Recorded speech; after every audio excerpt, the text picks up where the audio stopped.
Well, we are back, huh? We're back at the 9 Club, everybody. Today, we have a very special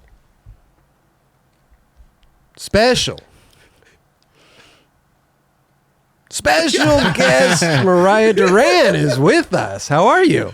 I'm good. Yes. I'm good. Thank you so much for coming by. Really appreciate that. Of course. This is sick. Big fan. We're all big fans. Big and fan, no the doubt. sweater.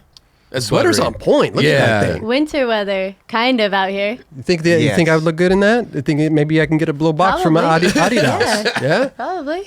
Dang. I'll arrange that. Yeah. So how's everything? Everything's good? Everything is good. I know you just moved out to Southern California here from Albuquerque, New Mexico. Yep.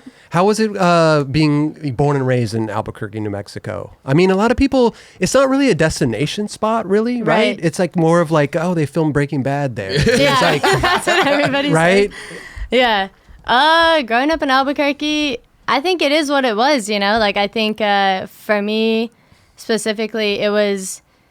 it kind of molded me into the skater I was, you know, like it just made me appreciate it for what it was. And I was just curious about it, you know, and like the skate scene wasn't like super big, but there was like the locals that were like good, you know, so you're like always shooting for that bar to like get good. But yeah, it was kind of just something that I picked up on the side of doing other sports. And how did you even pick it up though? Skateboarding. Like skateboarding, like I was like probably like 10. I was like super active. Like me and my brothers, I have 2 brothers, and we both, or all 3 of us were like super into sports. My parents were like, all right, you guys are in soccer right away. You know, like it always starts off with soccer, some AYSO. Yeah. You just got to do something. We just had so much energy. And then like around like 10, my older brother Elijah got a skateboard. Because some kids were skating around the block, and he got one, and I wanted to ask for one. To like, my mom was like, not so hyped on that one, you know. Like, Why do you? I think it was because it was just dangerous, like, you know, like, and it was just skateboarding. It was like so new, like, so she was kind of just iffy about it, you know. And then I would just use my brother's board, and just like he was cool. You know, we were both learning, and then she kind of saw that I was like really into it, so like she got me a board for like my birthday, and like it was sick. It was like maybe a big 5 board or something, you know? Like a big box. Go-to. Yeah. You know, the go-to, you know, which is fair. Like, did your brother have like a legit board, or did he kind of have a... He had like a big 5 board too. Okay. It was like, because we didn't really know the difference that much, but like... We just wanted a board. Yeah. To like. Were you even doing tricks back then? You were just kind of cruising around, or? Like before I got a board. Yeah, or I'm saying like when you get your big 5 board, are you even like doing tricks? Oh no, just like riding around, like just in front of the yard. I think there's only so much you could do with those boards. Yeah. True. Yeah. Knee I boarding, think mainly butt just boarding. figured out your stance, you know, and then kind of just go from there. But yeah, like.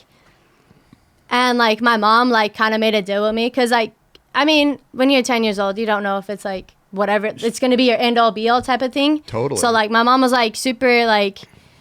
She was just like, all right, like, let me make you a deal. Like, you skate, but you have to do other sports on the side, you know? Like, you have to keep playing softball or baseball or basketball, like, whatever it was. What was your main sport that you really liked?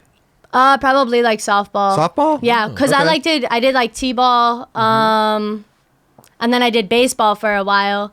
And then I think like around like 10 was when I made 10, 11, or 12. Like between those 3 years, I made a transition to like softball. It was a little bit harder for me. So I was like, oh, I don't know if I want to play with the girls. Like, I don't know if I don't know. It's just weird, you know? What position did you play? Huh? What position did you play? I was a shortstop, and at the time they like just let me be catcher, which was insane because I'm so small. Like that's a hard position. But I was quick. Like the ball would go behind me, I'd flip off the mask and like run, go get it. You know, like I was like ready. Yeah. Shortstop is a difficult position though. Yeah. Because you have to like you're in between. You're like moving a lot. Yeah. So yeah, like I ended up really enjoying like softball, and I was also like skating on the side. And my brother was doing baseball too, and he was skating on the side. Okay. You have 2 older brothers? No, Elijah's older than me, so we're a year apart. That's the one who we shared a board with. I shared a board with him, and My younger brother is like 4 years younger than me. Oh, okay. So Was he skating as well? yeah. Yeah, So he he was. picked up a board a little bit after us, like maybe like when he was like 8. Okay. So we were like, I don't know, 13, 14-ish. Yeah. But he picked it up because like we were doing it, and you know it was funny because like he was like the size of his board, you know, Yeah. like he was a little like, Yeah. but his heart was there. He was just like sending it, Okay. and it was so funny because like me and Elijah are both goofy, and Mm-hmm. he ended up being regular. So it was pretty cool to just like see that and just like, all right, cool. So he's just completely different from us. Right, right. When was the moment that you actually just decided to skate and ditch all the other sports? Was it like out of high school or? Well, like there was like a process. Like there was like a few moments. The moment that I like found out that I was good Yeah. was like, That's an interesting moment, by the way. Yeah. Like, I'm pretty good. like, I think I could do, you know. yeah. It was like, I want to say middle school. It was like right before entering 6th grade, like 5th grade ish. Like I remember like, I was like, for some reason, like, my mom was like really like wondering why I kept skating. Like, I don't know, the phase lasted longer than what it was supposed to be. It was supposed to be just like a little hobby. Right. A little fad. All right. Yeah. But like I think I remember like I think it was like 5th grade going to 6th grade, like that summer there was like this local contest, and it was like the Young Guns or something like that, but there was like a guy section, and then there so happened to be a girl section, which was crazy because I was like the only girl for like a while, like at the skate park, just trying to, you know, do my thing, like get good, you know. Sure. So I remember like that moment was they had a contest, and I was like telling my mom like, oh, like I'm gonna enter it, like, you know. She's like, well, like if you don't do good, like you're gonna have to like really focus on like softball. Like Okay. it was like it felt like it was make or break for whatever reason, and I was just like, damn, like, and I didn't know there was a girl category until I arrived. So I was thinking in my head, I was like, I'm gonna have to go against the guys, and I'm just gonna have to win or something. Like, whatever it takes. You know? So I was like, all right, everything's just gonna have to get on the line. Now, excuse me, was this at your local park though? This is at my local so park. you already knew your park. You knew kind of your run, the tricks you could do there. Yes, I did. Yeah, I did. I was okay. skating with my brother, Elijah, and like his friends, and I was like pretty good. Like, Okay. so anyways, I get there, and I'm like, they're like, hey, they have like a girl category, and I was like, no way, sick. Like I was like, how many girls are entered? And there's like 4. And I was like, okay, I can I'm make getting top 3. at least. I can make top. You know what I mean? So I was like, all right. And then I like see how the other girls are skating, and I'm like, okay, like I'm kind of valid, you know? Like I was like, all right, cool. The contest happens. I ended up taking 2nd. Okay. And the girl who took 1st, like her dad owned like this like local shop that was called like West Side Skate Shop. And she was like, hey, like we're starting like a girls team, like do you want to like get some boards or get up like be on the team, you know? So like I took 2nd, and I like got like my first sponsor. Wow. Like within like that, because like I said, like when I was like skating with my brothers and stuff, I just got to a level that like was good enough to like do some tricks, you know? Right. Pretty sure I was just like airing out of quarter pipes and like, you know, like Yeah. maybe do like kickflip out of bank or something like. For sure. But yeah, so like I ended up calling my mom, and I was like, Mom, like I got I can, sponsored. yeah, I got good news. Like I like took 2nd, and I got sponsored. You don't have to get me boards. And she was like, really, like, and that was like kind of when she knew. She's like, okay, Okay. damn, like you're There's like No more there- softball. There's some here. yeah. But like I still played like softball after that. Like I Okay. think like she was like I still enjoyed it because I was like 10, whatever, or like I was like 13-ish. Okay. Whatever 6th grade is. 6 going into 6th grade. I don't know. 11, 12. 11, 12 ish. Yeah, Yeah. So bad with those years. Yeah. Yeah. So like that was kind of like my first moment that I was like, damn, like I guess I'm kind of good, you know? Okay. I mean, did that like get you into the thought process of like, okay, I'm on this shop now. there's bigger and better things out there. You're obviously like looking around what's going on in skating, right? You're familiar with skaters and companies now and all that stuff. I mean, like my brother, I owe a lot, like my older brother really just guided me and like in a way just introduced me to like the core of skating, of just like bringing home skate videos or like borrowing it from a friend. Like I think our first video was like Inhabitants, and like there was we also, I remember like Nothing But the Truth, and like there was like at the time like skate videos, like we like couldn't afford them that much, but like our friends around the block were like, just let us borrow it for the night, you know, or like super cool. Was there a skateboarder back then that really stood out to you? Like as like a favorite skater, or like just someone that you really could like connect with skating wise, like, oh, I really like that type of skating, or like locally or through a video. I think Stefan Janowski was like, from that video stood out to me. But then there was like also just that like train of, I can't remember when, but I think like it was like when Tony Hawk would do like, in the games they would drop little clips. Oh yeah. And I think like there was like, look at this girl skating. It was like Alyssa Steamer. Yeah. And like they like showed me like, I think it was like a minute of footage or something, that they would just drop clips in the video, or like the game or something like that, you know? So she was definitely like one of the people that like kind of just like, all right, validated it for me. Like I was like, damn, that's sick that there's like other girl skaters, but like she's like good, you know? Yeah, for like sure. good style, like super sick. One of the best. Did you start like searching her out and like looking for video parts and stuff like that? Like Toy Machine. Which one was that? Jump Off a Bridge? Welcome to Hell. Hell yeah. She did have a part in Jump Off a Building too. Oh, Jump Off a Building. Yeah, that was what it was. Yeah, like that. And then also just like the Zero videos really like impacted me and my brother. But both of my brothers actually, we watched Dying to Live. I think that's what it, or was it? There was a bunch. There's a bunch. Misled Youth, Dying to Live. Dying to Live. Definitely Strange World. Strange World. Yeah. That one was like huge for me. I think that one hit me like when I was like in, like high school ish. Okay. That's the one that Tom, Asta, and Chris Cole shared apart, right? Yeah. I the think so. Young Jeezy song. Yeah. Yeah. Okay. But like back to like the West Side Skate Shop. I was with them for like, I want to say maybe a year or so. Okay. But they had like a tradition, because like they were like further on the west side from where I lived. So every Saturday morning they would go to my local skate park, and I would skate down with my brother. It was like a 5-minute skate. And like growing up, like before I got sponsored and everything, my mom was like, you can skate and everything, but the rule is you have to have a brother with you. Okay. Like you have, like that's like, you know, and I was just like, all right, whatever. Like we both skate, so it works out. It's not like I'm taking somebody who's, right. Yeah. But yeah, so me and my older brother, like we were just like, I was like, all right, I'm like sponsored now. Like I gotta like make a good impression. And like we would like skate down at like 6 a.m, because they would arrive at 7, and I'd be like, we gotta get there and warm up before. They're getting there at 7 in the morning. Oh my god. They were like, yeah, like it was early. Wow. This is before school or something, or Saturdays. Oh, on Saturday. Okay. Saturday, like every Saturday. Still, I want to like sleep in, watch some cartoons, eat some cereal. Yeah, I mean, when it's your first sponsor, you're like, I gotta just like, you know, you gotta go for sure.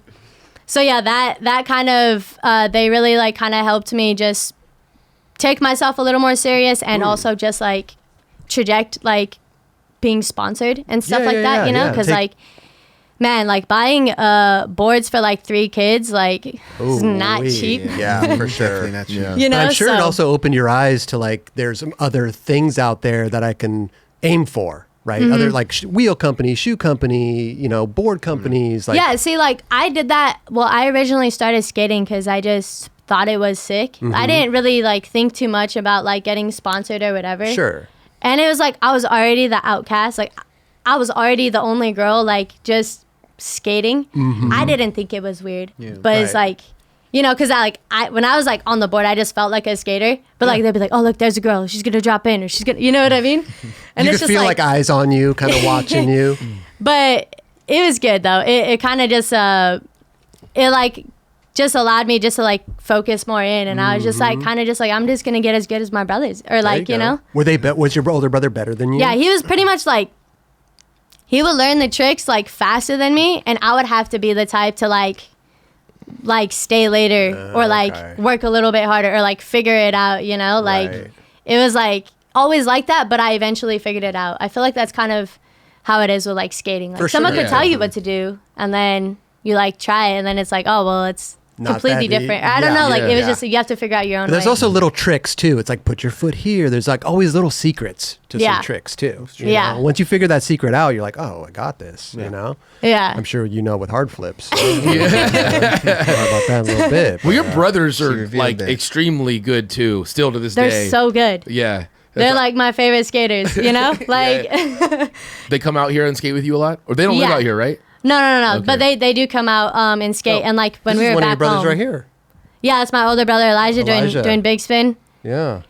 Yeah, he's just so good. Whoa. Tray flip 50. Tray 50. Yep. That's good. He's like just so good. So what had happened was like we would be going to these sessions with like Westside Skate Shop. He wasn't sponsored at the time, but I was because I was on the girls team. Okay. And I don't really know if he had any interest. Of course, you want to get sponsored, but like, you know. And then I don't know if he wanted to get sponsored by them. I think he just wanted to skate. And so he would come with me and skate. And then this other skate shop called BZ Skate Shop. Well, it was Beach Zone, and then it was BZ. Okay, so when it was BZ. Beach Zone, like they came and they would come to the skate park. Like one of the workers would come and be like, hey, Mariah, like the owner really likes you skating. You should stop by at the shop, you know? Okay. And like kind of like, you know, check it out, you know? How far away was that from your house? That was like 15-minute skate. So it was a little bit, but it was like uphill. So it was like towards the mountains. The other one was closer? Yeah, the other one was just like 5-minute skate. Okay. You know, you just leave the block, like the block, and then take She's already ready to quit one of her first sponsors. Huh? All right. But yeah, so like I was super nervous because I didn't really like understand what that meant. It just kind of blew past me. I was just like, oh, like I don't know if I'll just go walk into a skate shop. I don't have any money. Why would I go there? You know, type of deal. But then they like, well, I think after a while they like kept asking me, but then they were like, hey, actually, we're also interested in your older brother Elijah. So Package both deal. of you guys should come in and see like what the shop looks like and stuff like that. And it was like super crazy. I remember we just like walked in and we were just like kind of just like, and I think the owner was there, and he kind of just like introduced himself, and I think his name was Tom. Like I was only with that owner for like a little bit. Okay. But anyways, he like promised us 2 boards a month. And this is like, I mean, this was like the next level of a skate shop. Like the Westside Skate Shop was good, but they were also super far from my house. They were like a 30-40 minute drive from my house. Okay, And this was more local, and this was like where the locals were, you know, like where the top. There was more of like a core scene there. Yeah, so it to felt speak. like that. It was a spot. It was a spot. Yeah. And they like kind of broke it down, and Elijah was like, oh yeah, done deal. Let's do this, you know? Yeah. And then for me, I was like, yeah, I want to, but I got to like tell my other sponsor like I'm leaving. And it was like the hardest thing for me. Yeah. Like, I mean, young, how old are you at this point? 14, you said? 15? probably like 6th grade. Okay. Sixth grade. going to Sixth 7th. grade. Sixth like going to 13. Yeah, 14? like 13, 14. Yeah. Yeah, like around there. And I just remember like probably for like 3 weeks in a row, I would go to the skate park, have a session with like the Westside Skate Shop crew, and like just have to like have that like gut wrenching, like I gotta tell them like And you're like, I wanna can't do it leave. today. I can't do it Yeah, today. I'll Like, do it tomorrow, Keep yeah. pushing it. Yeah. And it's like I wait a whole nother week. And then I just remember like Elijah was just like, you have to do it. This is your, like, you know, just had to gas me up. And I think I finally like talked to the owner of Westside Skate Shop. His name was Gabe, and he was like just super cool. I was like so nervous. I think I don't even know what I said, but I was like, yeah, like this other skate shop's interested in me, and they're gonna give me like 2 boards a month, and Right. And he was just like, honestly, Mariah, as long as you keep skating, like, That's cool. no hard feelings. And I was just like, oh my God, like, thank you so much. Yeah. Damn. Yeah, So he like- made the switch easy, you know? Yeah. I think I was like making like it harder in my head. That's We what all we do. do. Yeah. Yeah. Right, right. course. So Yeah. what's going on at this point in time? Are you filming? Are you like trying to like get sponsored, or was that still not even in the picture yet? Oh yeah, like it's crazy because I think like in that transition period, me and like my close friends in Albuquerque, we like bought like a flip camera. I don't know if you guys remember those. They're just like a little camera and they have like a USB on the side. They take batteries. Okay. And we were like filming like our first video. Like we would just film and like put it in iMovie and like make a video. And we were just like doing it like that, like just taking the city bus. Like we would all meet up like at the skate parks, take the city bus, go to like a university or something. And then we would skate all day, and then we would find a McDonald's because they had a $1 menu. And then my brother only had like $5 to split between me, my little brother, and him. So like we would each get a burger, and then we would have a little bit to get for like a drink to share. Just buy one cup and you guys all One cup, share. and just like slugging, Oh, just. yeah. Maybe order fries with it? Come on. What are you I talking don't know. about? I think we would just probably just like we would get fries maybe from my friends, but we just okay. it was cutting it close. Yeah. With taxes, you know, it was like 10 cents after each dollar. So should have gone to Taco Bell. You could have dropped the quarter in little thing. Maybe got a free. oh, we were burrito. running that up. Okay. We were that. Yeah, it was either Taco Bell, McDonald's, like anything with like a $1 menu. We were just like that was where we were skating by. Yeah. That makes sense. But yeah, so we were like filming for fun. I think like we dropped like our first video like on YouTube. It was called like Get Some. Okay. And like I think like it was just so funny because like I watched that video and it's just such a big transition. Like I'm like hard flipping like a 4 stair, and then it's like a transition to like a 7 or something like that. But like it was just like in the same video. yeah. Or okay, gotcha. Yeah. Get Some. That's the name of the video. Get Some. Okay. And then we were kind of just like a super sick crew. Like it was like, I don't know. We had like a filmer who was down. My friend Toby was down. Also, my other friend Dean. And we didn't like care about what it looked like. We just cared about like getting filmed or whatever, you know? Just going out and skating with your friends. Yeah. Going out skating with I mean, that's how it friends. all starts, right? Yeah. It's just all the homies kicking it, Yeah. and then the filming comes. So you're making these little videos. Yeah.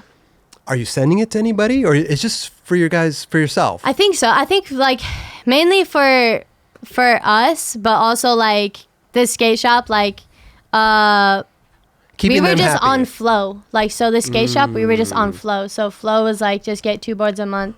When you say 2 boards a month, are you getting just their shop boards, or can you Shop pick boards. any board? Shop boards. Okay. Yeah. Okay. Still. No, yeah. That's super a good deal Still. for flow on a Yeah. shop. That's pretty good. Yeah, well, I think it was like or we might have been on the team. I don't That's know. pretty good. No, Like, yeah, it is pretty good. But I just remember we were making just like these videos and we would just post them on YouTube and it was just with our group of friends, Right. like, and that was like what we did, which was super sick. I was like the only girl, but they treated me just as another skater, which was awesome. Yeah. And like I'm still friends with all of them today, so like that just shows like how like connected our friendship was through skating, you know? So it's super sick. Did anybody in that group also go on to get sponsored? And Yeah, so I think other people like my friend Paz, I think was able to get on the team. okay. Beat Zone, and at the time I think Beat Zone we filmed for a video, and I think it was our first video. Oh, it was like, so the owner sold it to another person, and by this time me and my friends, we dropped like 2 videos. It was like Get Some and like Imagine That on like YouTube. So like, but they're like just whatever videos. They're like homie videos. For and sure. some of my friends in the video would send it and show it to the skate shops. And, you know, but we were just getting the idea because we grew up watching skate videos, so we understand. We were like, okay, who's getting last part? Or like, oh, they already did that trick. Or like, you know what I mean? Like we were understanding that, like as far as just like observing it through a skate video, going out with the friends, having fun, filming it, putting it together, and then dropping it, and then moving on, trying to like do it again better. Yes. And did you get last part in any of these videos? No, I didn't. I didn't. It's okay though. It's okay. I didn't get last part. What about first part? I did get first part. Did I get first part? I was like, how old was I? No, I'm just saying first or last part is like the, you know. What about You'll Want to Be High for This? Did I get first part in that one? I think I did. I don't know. I was going for last part in that one. But that's how you got to go into it every time, pretty much. Oh, that was like my mindset. Yeah, this one is You Want to Be High for You'll Want to Be High for This. So this one. And how you?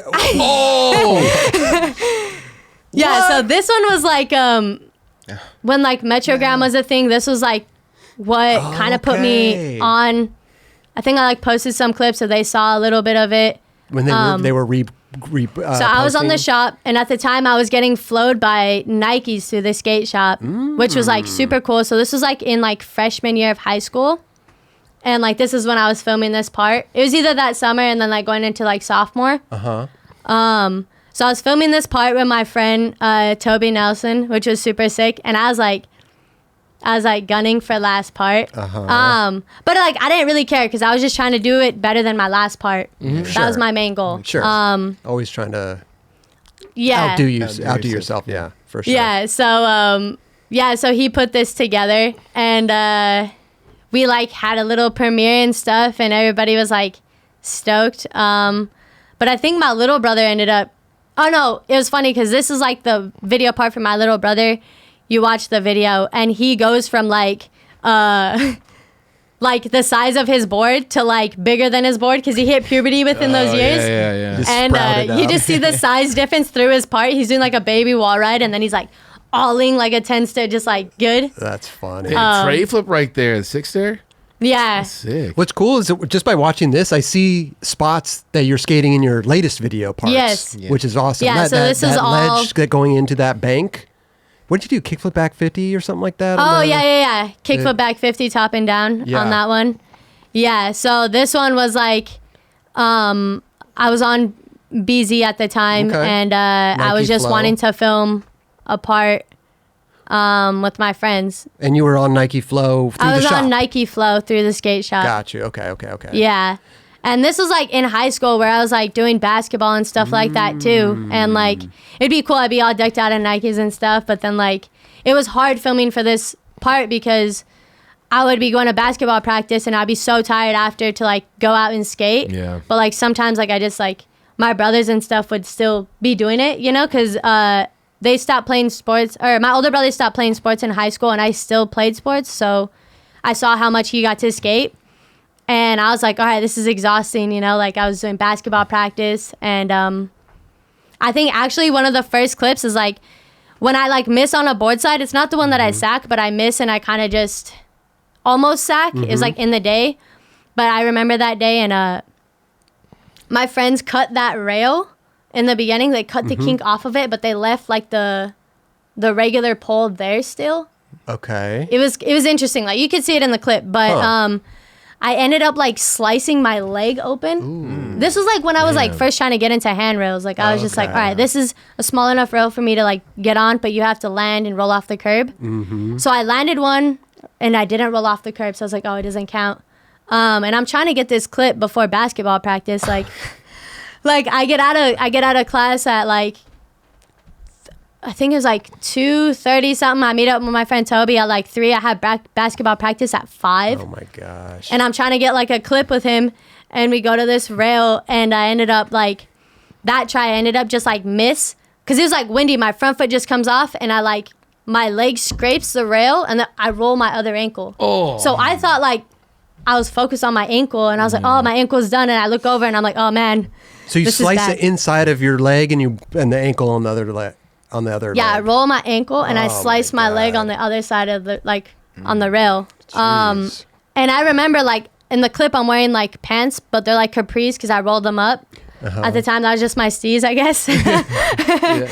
But I remember like it looked like just like a good shinner, and I was like, okay, like I need to like go home, like you need to take me home. So he calls his mom, and she picks us up, and I'm like in the back seat, and I lift up like my pants, and I see there's a bigger gash, and I'm just like, oh no, like just like flush, you know? You're just like, oh no. And then like I arrive at my house, and my friend's like, you good? And I'm like, yeah, I'm good. I open the door and I like throw up, and I was like, and he's like, are you okay? And I'm like, yeah, I'm fine. I just gotta call my mom. And I like ended up like calling my mom and like telling her like, hey, I need to go to the emergency room. Like I sliced my leg open. And then the next call I had to make was to my coach. And I was like, hey, I'm not gonna make it into practice. I like cut my leg open when I was skating. So I can't make it. And he was like, okay, I hope you're all good. And like, so that was like one of the memories I had. But what is it? Was that kind of the defining moment of getting out of the basketball and just skating full time? Like, I stayed in basketball for 1 more year or 2 more years. I stayed all the way till I was a junior. Because I mean, at this point in time, we're looking at this video. I mean, you're good. Yeah. You know what I mean? Flipping gaps and stuff like that. Yeah. So like there was waiting another year seems interesting to me. Yeah. Because you can't focus on it 100% of the time is what I'm gathering. Because you have to go to basketball practice. You have to do this. Yeah. So that part, I can't remember. I think that part, there was one video part that I did before that, and it was for the skate shop. It was like Beach Zone skate shop, and I had like a little segment of it, and it was like, I filmed for that one. And then I think this one was after or maybe around the same time, but I was like, both. I was doing both. This was like accumulated during high school and stuff. So was that one. Okay. And they like premiered it. Or actually, it was in 8th grade when they premiered some of my clips for their other skate shop. Because when me and Elijah got on Beach Zone, they had a goal for a video. Okay. But these were with like the top locals. And it was pretty intimidating because it was like I never really like pushed myself bigger for like streets and everything like that. Coming from like Get Some and like Imagine That, and I remember like filming for that, and I remember it was like in 8th grade was because some of my 8th grade friends came to that premiere, which was like random to see like maybe a minute of footage or something like that. I didn't have like that much, but. Sure. Seeing your clips on like a big screen in front of a crowd was like crazy. Insane. It's crazy. You know, surreal. my older brother, he got his very first clip that he filmed was his last trick in his video part. Like Elijah, he Ever? like no like and then while for filming the video. for filming for it. So like he was filming for his part, and the first clip that he filmed with the filmer was his hammer. What was that? It was like hill flip in a Muska ditch. Was it Muska? Yeah, hill flip in a Muska ditch. Which Muska ditch? Which one's that? He skates it? Does Muska skate it? Yeah, Muska skates it. Yeah. What does he do into it? Kickflip? Kickflips into it? Yeah. He kickflips it. It's like just like this like a dock like into a steep bank. Why can I not remember that? So I hear Muska, I'm like, I gotta remember that. He kickflips into it. That's awesome. Well, he was living in Arizona for a while. Arizona's close to. Yeah. But yeah, like I remember like that, and I was like, damn, Elijah, you're so good. Like, how did you like get your first clip? Like, so like your ender is so easy for that, you know? Right. Because I remember, I think when I was filming for that one, I think my last trick in that one was like a ollie up hard flip at 8 instead of like, because then Imagine That I hard flipped a 7, I think. Or like in one of those homie videos, I like hard flipped to 7, and that was like one of my last tricks. What is it about the hard flip? Like I was trying to learn tray flips, and then I just gave up and like learned hard flips. Hard flips just came easier than tray flips, and you just stuck with the hard flip. Yeah, I don't know what happened. It was like you're really good at hard flips.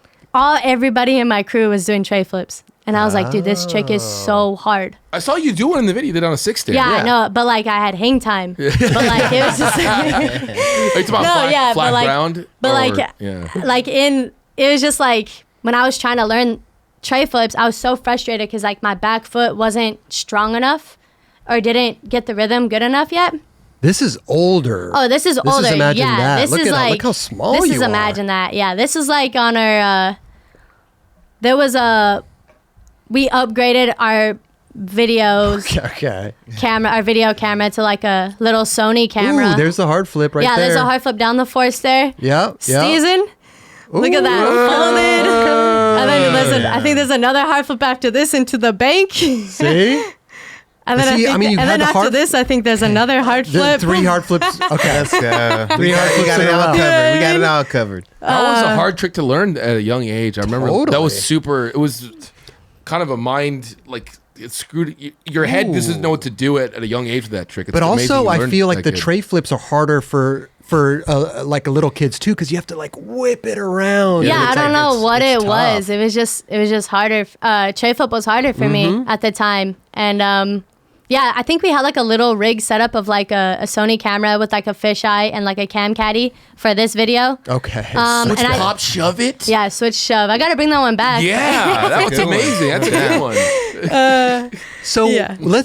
when did you first? So you're on the BZ Yeah, the beach zone. Beach Zone. Beach zone. In Albuquerque, New Mexico. Yes. Okay. So where do you? In Albuquerque, I don't know where the beach was, but got that it was answer. right in there. Albuquerque, New Mexico. Yeah. I think Walter White visited it. He did. So, but when did it all start happening though? Like what was your first board sponsor? Like when did this journey? The journey started, but when did it actually take off? Like going outside of Albuquerque, where you're like, oh, these. Well, people not are- even that, but just or- like who, like what? Yeah. When did the boards start coming in? When did the sponsors start coming in? I think it was so how I got Nike Flow through the skate shop was we premiered the Beach Zone skate video, or it might have been like the BZ. Oh yeah, it was called the BZ video. It was like the BZ video because someone, this other person named Pat bought the Beach Zone from the owner. Was like, hey, we're dropping a video. This is like super important to like try to get in. And that was the one where I was like, I was filming for this and for that as Okay. well. And when like the sponsors started happening was like, I think like my dad, like there was one moment where he was like, hey, my daughter's like really good at skating. She's winning all these contests. Like I think because he saw that I watched Girls Skate Network, which was like a YouTube channel run by Lisa Whitaker. Lisa Whitaker, yeah. Yeah. I would watch that because I realized that there was other girl skaters like out here. Like it was like Samaria, Nora, Vanessa, and like it was just like their whole group. They would drop those videos. So like I would watch those, and like my dad would see me watch those, and I would show him that there's other girl skaters out there. And I think like he like emailed, like somehow got her email from the YouTube page, and Lisa like Whitaker? Huh? Lisa Whitaker? Yeah, Lisa. Okay. And he like emailed her and was like, hey, my daughter's like super good. She's from Albuquerque. She's winning all like these contests. And Is he doing this behind your back? he told me, he pitched it to me. He was Oh, like, he I'm did? going to do this. Okay. And then he told me, he's like, I'm going to email her and like let her know about you. And I was like, Dad, she's never going to read your email. Please don't do that. You know, like just like. Yeah, little kid, like, And then she ended up reading the email of like my dad. I think, I don't know what he like said, but amazing. So sick. she responded like, hey, do you have any footage that I could see? And at the time, that part that we just watched, You'll Want to Be High for this, I hadn't dropped it yet, but I had footage, like that footage for it. So I just this is sent it to before her. the Beach Zone video. This was after. Why didn't you send them the Beach Zone video footage? I think she saw that on like Metrogram or Oh, something. okay. Like I think that was like kind of, I don't really remember the for sure order, but I think that was kind of like what happened. It was like in that realm. Like she saw some on Instagram, and then I had some of the footage from You'll Want to Be High for this, and then she was like, yeah, she's good. But that's interesting though, because it sounds to me like she already kind of knew who you were through like Metrogrammed and stuff like that. Yeah, I think like that, but like also like Because the way- Metrogram was pretty Yeah, it big was back. super It was big. big. Yeah. it was super big. But yeah, like she was just impressed that I had like footage in the streets, I guess. Like just like So you wanted to see newer footage at that point? no, Or- she was just like she responded back like, oh, that's super cool. There's this contest in Seattle called Whistle Fortune, and this is like where like Vanessa Torres and like all like the people that I saw in like the skate what is it What was the YouTube Work channel? or something you said, Girls at Work? Is that what you said? Girls Network. Girls Network? Wait, what was it? I forgot what I said. It was Girl Skate it was her YouTube Girl Skate- channel. Girl Skate Network? Yeah, it was Girl Skate Network, I think. Okay. That was her YouTube channel. And I so yeah, she kind of told me about this contest in Seattle. Okay. And like I told my dad was like, "Okay, we got to get you to Seattle." Like and my dad, like, just being my dad, he's like, "All right, this is like," he's just like super motivated to do it. But like we didn't have like, we're not like the richest family. So like he was just like asked his friends. Somehow one of his friends owned like a travel agency or something, or I don't even know, but they got his discounts on a flight. So me and Elijah, we flew out to this contest, and I got to like skate in like Wheels of Fortune. Okay. And this was like during like kind of like high school ish. But yeah, so I got to skate in it. I don't remember how I did. I think I just tried to hard flip the stairs or something. And like I was just like the one more try type of deal, you know, like I was like just skating like the jam or whatever, and I like did all my tricks, but like then I like wanted a hard flip like the double two stair that they had there, and I was like just kept slipping out because I wasn't used to like slick skate parks or indoor parks. I was used to that concrete that just grabs you. Sure. So like I kept like slipping out, and yeah, and then I think Corey Kennedy was there at the time, and there was like one more try, and he was like hyping it up, and then someone was like right here for Corey Kennedy's shirt. And I like hard flipped it, and then they're like, oh, they look at him because they like he has to give him my shirt, and I was just like, this is so good. Like I was just hyped to like land the hard flip, and then he like handed over my shirt, and I was just like, thanks, like just He like took all off shy. his shirt off his back. Yeah, he and handed gave it. you He gave it to me. sweaty ass shirt. Yeah, I don't know. It was just like I like put it down, and then Like, I oh, thank you. I put it down, like kept skating, and I like saw some kids just like smelling it, like just like oh my god.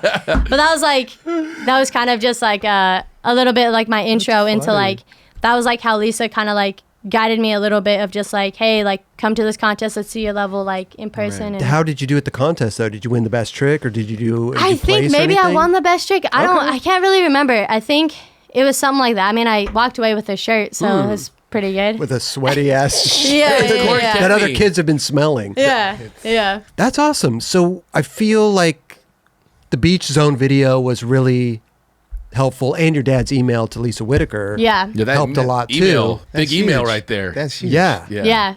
And then, so what happened after that? You probably get home from the contest. Does Lisa start sending you like meow boards or something? Yeah, she starts flowing me meow boards. And then I think that was kind of what happened, or I don't know, because I think I remember I started getting invited as an alternate to X Games.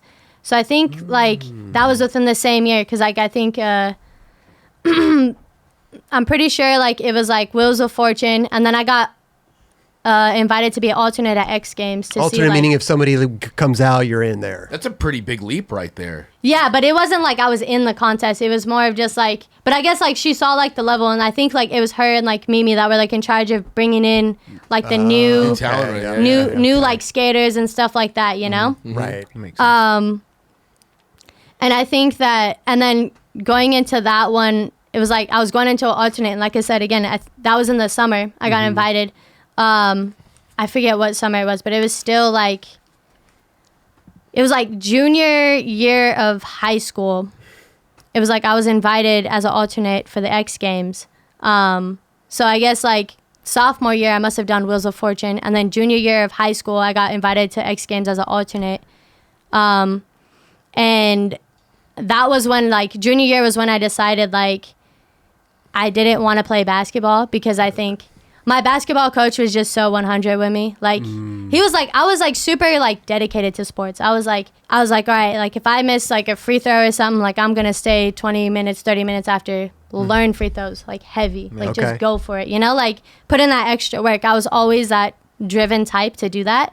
But then again, like in high school, I was playing with girls who took this super serious and like been playing since they were like 4. Like, you know, just had a little bit more experience than I did. And I wasn't really, the reason why I did basketball in high school was because basketball was in the winter, and in Albuquerque it snowed and stuff. So I couldn't really skate, and we didn't have no indoor skate parks. I get So I was like, you. I'm gonna build my legs to like get good at skating. Interesting. So that was Okay. like why I did it, and it was like a fun way to do it, you know, like I mean, basketball's rad. It's like a cool. So sick. I love Yeah, basketball. good cardio. Are you Yeah. kidding me? yeah, like cardio. Yeah. So like we did a bunch of cardio because like we did so much cardio because we would only run if we like lost a game, and we lost every game. Jesus. What position are you? cardio. Point guard or I'm something? point guard. Okay. Okay. But like I said, like Not that it falls all on the point guard. Yeah. Not that it falls all on the nah, point guard. it was but- just we were the most fit team in like versus all those schools. We were so fit, At like the end of the year. yeah, like it was just like It was Like- throughout the year, Kelly. At the end of It the was year. throughout the throughout year. the year. You guys, at the end of the year, you guys were unbeatable, but unfortunately, Yeah. But yeah, Jared would go to some of my games and like I didn't care really. I would just send it. I would just run in, go for a layup, and just get to the free throw line because I was like, oh, I can make these free throws easy. Okay, You know what I okay, mean? Like okay, I yeah. just get fouled, whatever. But yeah, so like I did basketball all through till my junior year, and super fit. It helped me with my skating because it just like kept me in shape. kept me in shape. Yeah. Yeah, like it was so funny like doing like cardio with them because like we would have to run stairs, and I'm like, dude, I literally like skate down these stairs and have to go back and do it again. Like agree. these girls are like, oh, I fucking hate stairs. It's just like, no, like I was like, You're like, I I've had switched to pop land shoving it down tricks. these stairs. yeah, I've had to land tricks after you jump down the whole thing, you know, and then like get back up. So Yeah, like jump down, run back up, jump running down, run back stairs up. was so easy for me. I was like, all right, whatever. You see my video part and Yeah. BV? Oh, tray flip Yeah, these yeah, things. yeah. Yeah. How But was yeah. that though? Like, did everybody at school know here? You're going to get an alternate in X Games. Like, you're starting to climb up the ranks in the Yeah, so skateboarding thing. yeah, Pretty like fast. like pretty fast.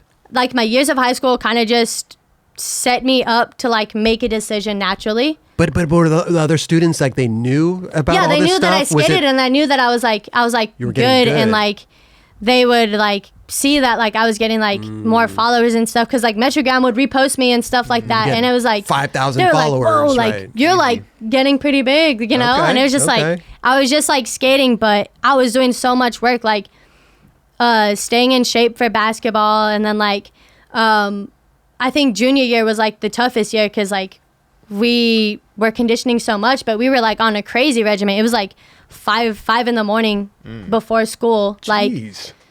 practice, and then go to school, and then I would have like the rest of the day off, but I'd be so tired from the whole could entire imagine. day, you know. But it was just like it was whatever. But my coach, he was like the assistant coach, but his name is Coach Bruno. He was just 100 with me one time. Like he had a conversation with me and was just like, Mariah, like he's like, aren't you like the best like girl skater out here in New Mexico? And I was like, yeah. He goes, so what are you doing here? Wow. Type of deal. Okay. And I was just like, cause like he just always kept it 100. Shout you know, out, like it shout was out just Coach like Bruno. Straight up. yeah, and I was just like, damn, like you're right. Like, and this was like junior year going into the summer. And I was an alternate in X Games. So we had to like fundraise money for me to get to X Games because what I learned from sports is like, if you want uniforms, if you want all this stuff, you got to do car washes, you got to do like all these things, right? So that's what sports kind of taught me. Where was the X Games that you were traveling to? Where was it? It was in Austin, Texas. Okay. I think. So you had to get a flight out there. You had to get a hotel stuff. You had to get Yeah. And I mean, flights were still expensive, and I And was trying still, to bring you're my only whole an fam. alternate, right? Like, Only an alternate. Got you, wow. So like, we were just we would fundraise, and we did like this breakfast pancake thing at like Applebee's, and Ooh, that my sounds mom put it on delicious. Facebook. I put it on my Instagram and was like, hey, I got invited to be an alternate at X Games. Like half, like some of this goes to me, some of this goes to the Applebee's, you know. Please pull up. It's gonna be like this weekend or something, and like everybody pulled up, brought their family, like, Wow. and like it was just super cool to like see everybody. And I was an alternate, like I wasn't even like in it, you know. And people were just like, it was like, Stoked. yeah. Still, What's yeah, what that's what's amazing. support? But that's awesome. amazing. You get to go there and then like practice. You may yeah, not because like be the in thing it, was but- is like I could have just flew there, went to a hotel by myself, but like I wanted like my whole family to come with me. Like this was like a thing, you know, like my parents were like, okay, so we're going to do this. We're going to like, this is X Games. This is big. Like, Big. Yeah. If somebody just happens to sprain their ankle or yeah. Like something, like you're in there. anything. And Did also anything just happen? Did you get in that year or no? No, No. I don't think I did. Okay. But I remember, so on our way to get to X Games as an alternate, my parents had like didn't have a credit card at the time, and like my coach, like I told them this, like I was like we were trying to like reserve a rent-a-car to like go to the X Games. Sure. And we didn't have a credit card that was like big enough for it or something like that. Anyways, I was like my coach heard about that because I like was super close, and I was like tell him because he asked about it. He's like, how's the X Games going? Like he showed up to the breakfast too, you know, so like he was like super supportive. He checked back in with me I think like the week of, and I was like, hey, like my parents are just like, it's hard, we're trying to get a rent-a-car, but like we don't have a big enough credit card to put on, and I don't have one because I'm just like, you know what I mean? Yeah, sure. And I was like, but we have money. It's not that we don't have money from the fundraiser. It's just you need that. You know? yeah. And he was like, all good. Just pay me the money. I'll put it on my credit card. And Is Coach Bruno? Coach Bruno, yeah. And he put it on the credit card. He's like, just drive safe. And I was like, oh, you're like such a real one. You know, like That's huge. That's amazing. I yeah, love it was that. it was sick. And then I think like that year, like I was an alternate. What year was and- this? 2015, you said? Or earlier? 2014. 2014. Okay. Yeah, 2014. Because it was junior year, summer. I feel like Okay. 2015 was the year that that was a big transition into like getting Everything. into Everything. street league and for all that sure. stuff. I was like, Yeah. Well, what happened there? Why was that the bigger year than 2014? What happened? For 2015, Yeah. I think I was a Like you went from an alternate to actually like in the X Games? yes. Okay. So like, and the first time when I went to this first X Games as an alternate, I got to meet like one of my favorite skaters, like Marissa Del Santo. Yeah. Oh wow, yeah. And like, I fanned out so hard. Like Did you get her autograph? everything. Well, you know what's crazy? Was she in Strange World? Was it that one that she Yeah. was in? Yeah, okay, yeah. That part I watched like super religiously. Like that was like a video like I was like, I have to get to that caliber. Like that's like what pushed me to like go out in the streets and film with my friends and all this stuff. Like this part is like just so good to me. Everything about it, the fact that she was on Zero, like a team that just weighed a lot for like me and my brothers, like at the time. Like it just seemed like the team, you know? Totally. But just this was just swinging, you know? Yeah. Swinging. I was like, holy shit! Like, I never heard of her. Like, I know Alyssa, and I was like looking forward to Alyssa's part and everything. And then I saw this one, I was like, damn, this one was crazy. So I got to Right. meet her at X Games, and I was like, just fanned out so hard. Like, I think like she was trying to like, I was an alternate, and she was trying to like boneless like the 9-stair or something that was there, and I was like, I'm gonna skate it. I have to skate it with her. And I was like, I'm gonna try hard flip. And I was like, they're just battling, just like getting like rocked, like just Really? going. And I ended up landing one, but it was like the whole practice time. Like it was a whole 2 hours of just like Right. going for it. We'll take that. We'll take it. Oh, for sure. Wow, that part's so good. Yeah. Yeah. it really is. But she was like so cool. Like, and like I think like she was like one of those people that like just paved the like she was just like paved the way Yeah. to like be a good street skater. But yeah, I ended up like just talking with her, and she was so cool. I like found out really hard, and then I think she ended up like giving me her number. And like when you get your like favorite skater's number, like oh, yeah. every 2 weeks I would just text her and ask her how everything is going. I was like, That's hey good. Marissa, how is everything going? Yeah. And, Wait, like, if you just, get like- nervous text, you're like, oh, I Yeah, shouldn't have right. said And that. then she's like, You everything's overthink it. going good, Mariah. Like, hope all is well with you. You're And like, it's just hi. No, delete. Hey, no, delete. What's up? Delete. I don't know what to say. yeah, like she was mad cool. But That's awesome. Yeah, and then like after that, then like 2015 hit, and I was actually in X Games. We fundraised again to get there. Right. And I was like, yeah, I'm actually in it now. And then Applebee's again? Applebee's Pancakes? again, yep. Amazing. Love Facebook, it. you know, Love it. just throwing it out there. My mom just organized the whole thing too. Okay. Beautiful. So yeah, everybody was hyped that I was in it. I think I got like 10th place or something like that. Like Amazing. it wasn't anything Still, it's awesome. crazy. But it was I at the end of 2015, I had to that was like when I was in X Games, then I got invited as an alternate to Street League that same year. And Street League was happening at the end of 2015. Was that the Chicago one? Is that the first one? That was the Chicago one. That was when you hard flipped the stairs, and everyone went nuts. That one. So another crazy, just like how it's full circle was just like, I was like, all right, I ended high school, senior, like graduated in the summer, like know I want to do skateboarding, don't really know how I'm gonna do it.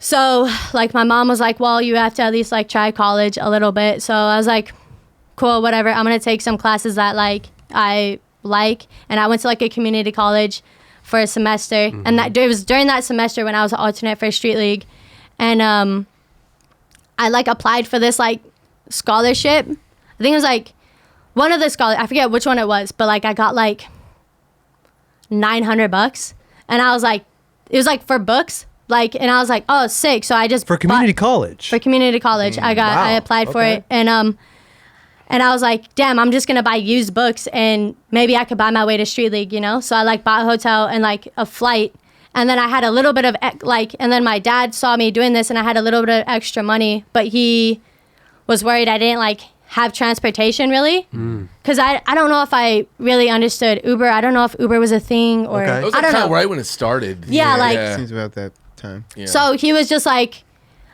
he was just like, I'll drive out there. And I was like, what, Dad? That's like Chicago. Like, he's like, yeah, I'll drive out there. Me and Zeke we'll get in my Camaro. We'll just drive out there. We'll meet you there. We'll pick you up from the airport. And we'll go to Street League. I was like, Dad, I'm like just an alternate. And he was just like, it's okay. Like, we got to do, and like, I was just like, damn, okay. So I gave him like the rest of my money for like the scholarship so that he would get gas to get there. Yeah. And we would, we met up, and he like, he picked me up, like he said.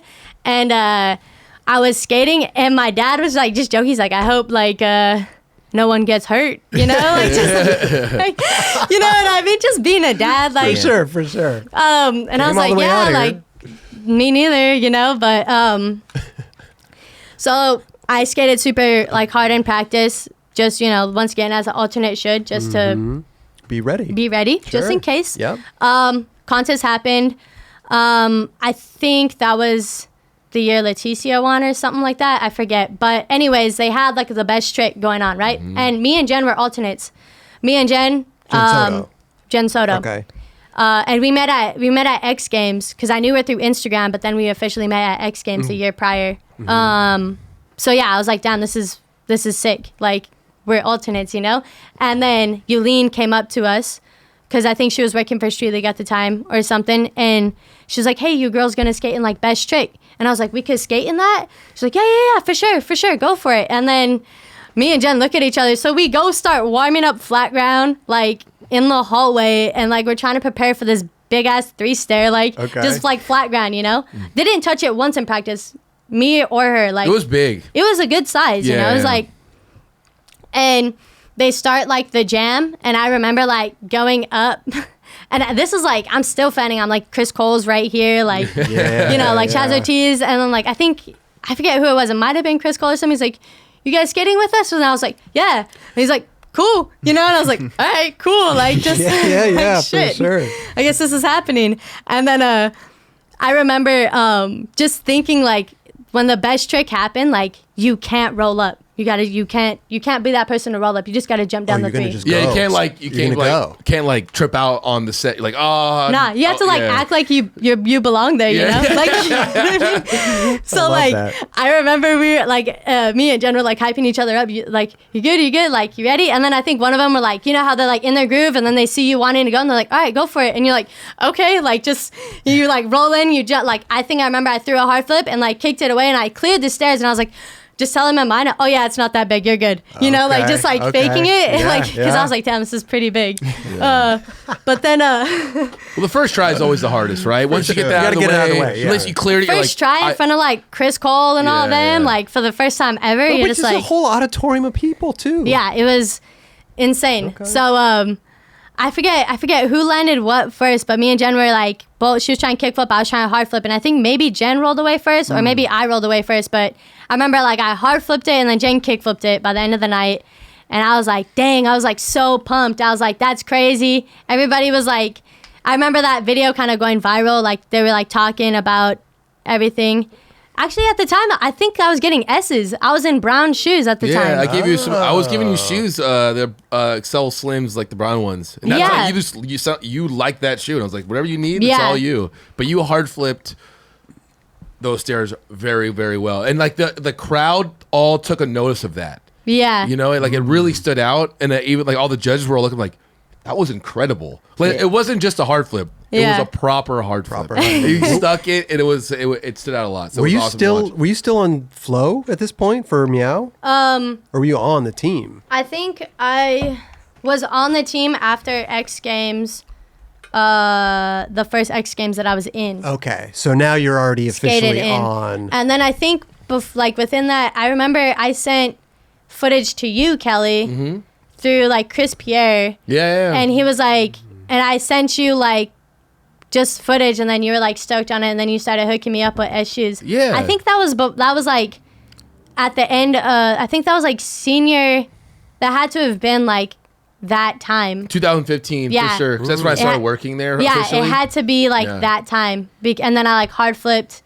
Yeah, it had to be like around that time. So yeah, Kelly started hooking me up with shoes. Okay. Super sick. What happened with that? I'll be honest, straight up. Like she just got too big. She started blowing up. I can't even. I'm just like Adidas comes after her. I'm like, dude, you please, like you are so talented. Just go live it and do everything. Go like take that deal. Yeah, no, that was sick. I mean, it was super cool. I know you did your best to like send me my size of shoes too, because I have such a small foot, and I was just like, I feel so bad. Yeah, you know, like I'm a size 5. And like he would like keep all the 5s, like, and he would just give me one good box, and it'd be like 5 and 5.5s. Some of them maybe were 6s, but like you did your best. Because it was our first year coming back, so I was like, hey, these are all Mariah's. No one's selling any of these. Right. Like, Yeah. But like that was super cool of you. Like, and I was just like, I didn't care at the time. It was like whatever. Like free shoes are free shoes. I'm a skate, you know. For sure. But that was a big year for you. Like I said, that hard flip was it was funny. You weren't in the contest, but you got to skate in front of a lot of people and showcase your talent. And I think that's what people were like, oh, there's something new coming up right here. It's funny that worked out that way too, because in my mind, I'm thinking like you being in that best trick, skating with everybody, took the pressure off of being in this big auditorium. You know, you didn't have to like fill in for somebody and do this crazy run alone out there. Yeah. It was kind of like an icebreaker. It was an icebreaker. I was like stoked that Jen was out there with me for sure. Exactly, that's what I'm saying. Yeah. You know, that made it easier to have somebody like just as like in awe.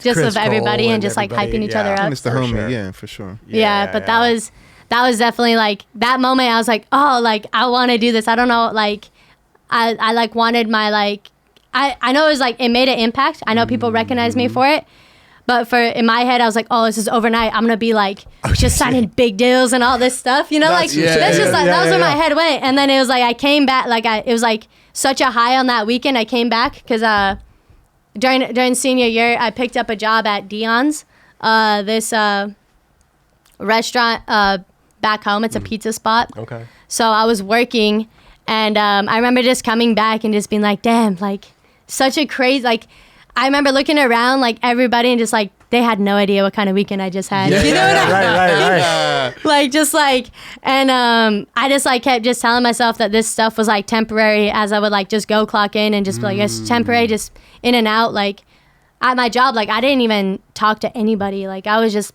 trying to get money to like pay the skate tuition. You're just like, I'm just in there, you know, like just give me my check. That's it, you know? And they were cool. I think they actually helped me. They donated like $100 to me to go to like X Games when they heard I was going. Let me ask you a question, because like this fundraiser stuff and everything. Is the town you live in small? Is it a small little zone? Like, does everybody know everybody? I wouldn't really say it's like that small. It's pretty like Albuquerque is one of a big city for right, but maybe Mexico. the area that you live. Yeah, it just seems to me like if I did a fundraiser out here, like I don't think Applebee's would want, you know what I mean? Like I think it was like as far as like when we first started skating, you make friends. So that group of friends that I had, we would skate every day, like every weekend. That was like who we would film the videos with and everything like that. So like we're like super close with them. So word gets out, and like my mom at the time was just growing her Facebook just because Facebook's so new, you know? Right, Post it, all the family members, everybody's coming, you know, like it's a big deal when you drop a name like X Games, you know? So like people showed up. And also even just like I played sports too. So like some of my old coaches pulled up, like people that like I made friends through softball and everything like that. Like, and made friends through school. They would all pull up, you know? So it added up. It makes sense. Yeah. It added up. For sure. I mean, I was a student that I didn't do any of that stuff. So I just know the coach, you know, would be like, Robert's non-suit today. Like, all right, get out of here. You know what I mean? Like, it's also different too. Like there wasn't a lot of skaters out there like making a big move into like the skate industry. True. Like you're one of the only skaters to come out of there and be like, I want to get out to the X Games. Yeah. Your community must have been like, yeah, this is way different than anything else. Oh yeah. I was out of my group. It was like, I was the only one getting invited to X Games for the level that I was at, and just being a female, and I just felt like I stood out, and that was kind of like how it all clicked into, you know, everything like that, you know? Okay. And at this point in time, you said you're on Meow, like officially? Yeah, I'm on Meow. Are you getting a check as an AM or anything? Are you getting No. So it's just boards. So you're getting no money? No money. You're just working at the restaurant? Yeah, work at the restaurant, part-time. When is the pro thing coming? Are we close? 2015. 2015 happened. Okay. So that was Chicago, alternate, hard flip. And then 2016. So like what happened with that hard flip was like I said, I returned back to my work at Dion's. Yeah. And I was just like, this has to change. There has to be something more to this, you know? So at the time, I was still going to community college for the rest of that year, for the rest of 2015, because it was during that semester when I got the lottery and everything or the lottery scholarship and stuff. So like, I was like, all right, so 2016, I'm going to take a chance and I'm going to go to California. Because after Street League, there was this other contest here in Vista, California, and it was called Exposure. Yep. And I went there, and I think... I don't know what I did. I might have placed or something like that, but I met a bunch of people. Like, I met my next group that I was going to, like, be involved with. Okay. So I met, like, my friend Annie Guglia, who's also on Meow, Monique O'Toole, and Sav, and, like, all these other, like, skaters. So I had that after Street League, I went to Exposure. So it was back-to-back weekends. Yeah, so I flew to Chicago. My dad drove, met us there, fly back, go to work for a week. Next weekend, I go to Exposure, fly there by myself, you know, like go to the contest, meet people that weekend, come back to Albuquerque, go back to work in school, finish up the year, and I'm like in contact with these people that I only met for like maybe like, well, I met in person like for like the weekend, and then I like stayed in touch like through Instagram, texting them, and they were just like, hey, you should come out to California, see what happens. Okay. And I was like, yeah, I just don't know like my funds are there or like how that would work or anything like that, you know? Right. And at the time, Annie Guglia hit me up towards the end of the year and was like, hey, Mariah, I'm going to get an Airbnb in California. I'm going to put it on my credit card. If you want to pitch, you can come.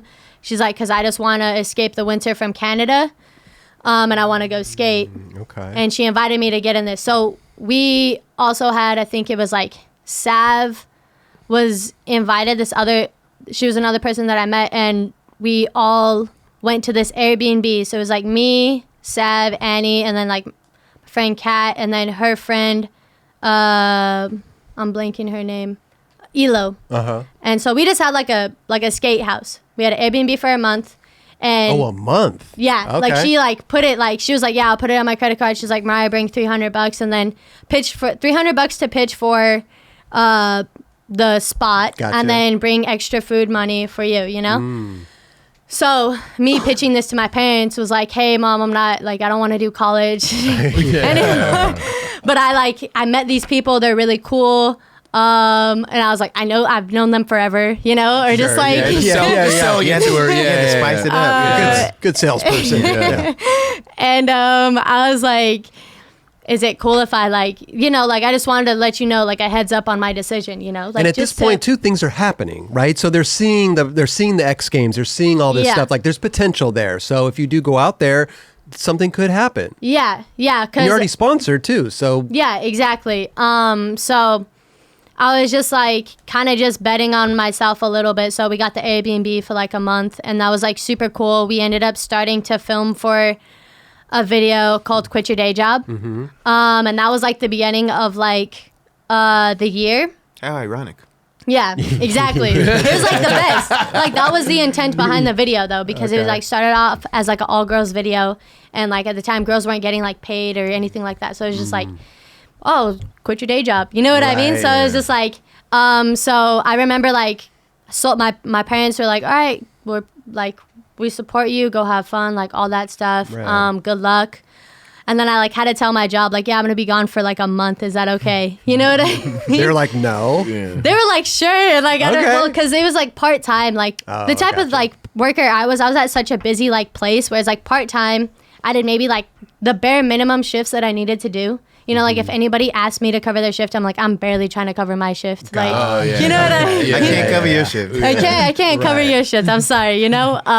But, you know, in the process of getting money for this month Airbnb that we got, I was just like, all right, covered more shifts, got the money. And then they were like super cool about it because they're just such a busy like franchise. So it's just like they had people, they're constantly always hiring, whatever. So I ended up like having a part in this video. And this video I think I filmed in like 2 separate months of the year. So like the first month was in California with the Airbnb. Okay. Yeah. The Chino 4 blocks. Yeah. Dude, this was like one of my last days before I had to leave from California. This was like the end of my Airbnb stay. Okay. And I had a busted ankle. And I was just like, yeah, but, you know, it's the last day. I'm flying home the next day. It's whatever, you know, like just send it all. Go. Get it Yeah. done. Yeah. There's the tray flip. Yeah, like the S gear. Yeah. I was in it. Yeah. It was a hard flip. Is this a hard flip? Yeah, this is a hard flip. Yeah. I remember my legs were so dusted. Like this was like the one project where it's like I gave everything, and I was like gunning for last part. Like I wanted last part like so bad. Did like you get in it? this video. I ended up getting first part Okay. and turning pro that night. Perfect. Yeah, That night. that night.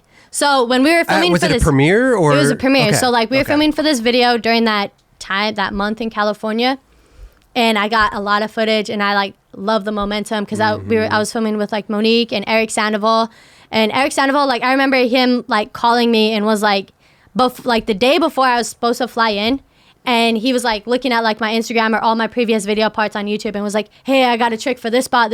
Like, I know you could do this one. And like, I just like, I've never had a filmer do that. And I was like, this is sick, you know, like just let me pull up. I'll do it, you know, Right. like just like That's the all this best. stuff. And There's a trick list for you. just Yeah. like an encyclopedia of just like, oh, let's go to this spot. And then Monique would just drive us and like go there, get a second angle or get like the main angle. But like Beautiful. me and Eric, like for this part specifically, like we really clicked together and like, we're just like growing momentum and like, you know, like getting this. So after the month happened, I was like, I have to come back for more. Like there's like, I have to get back out again.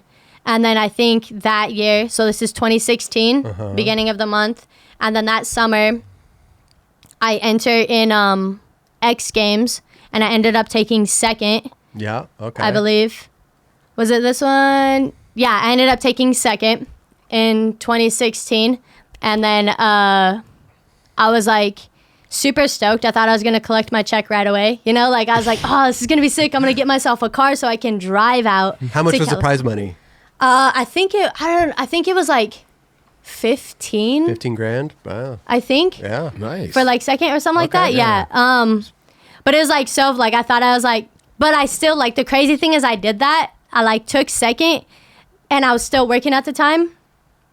And I like show up the next day because I like came back and like they have like my like face on like the where you see your schedule and stuff, and I have like the silver medal. And like it's so funny because nobody at work knew that I was that good and skated. No like way. I was always just like On the so low. quiet. I'm pretty sure when I first got hired there, everybody called me Maria, and I didn't even care. I was just like whatever, you know, Just let it whatever. ride. It's my middle name. Did Just Maria go for just it. win the X or win Yeah, second? yes, all good.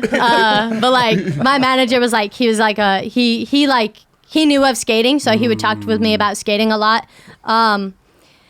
Not like as much as anybody would, like just like, oh, you used to ride a board type of deal.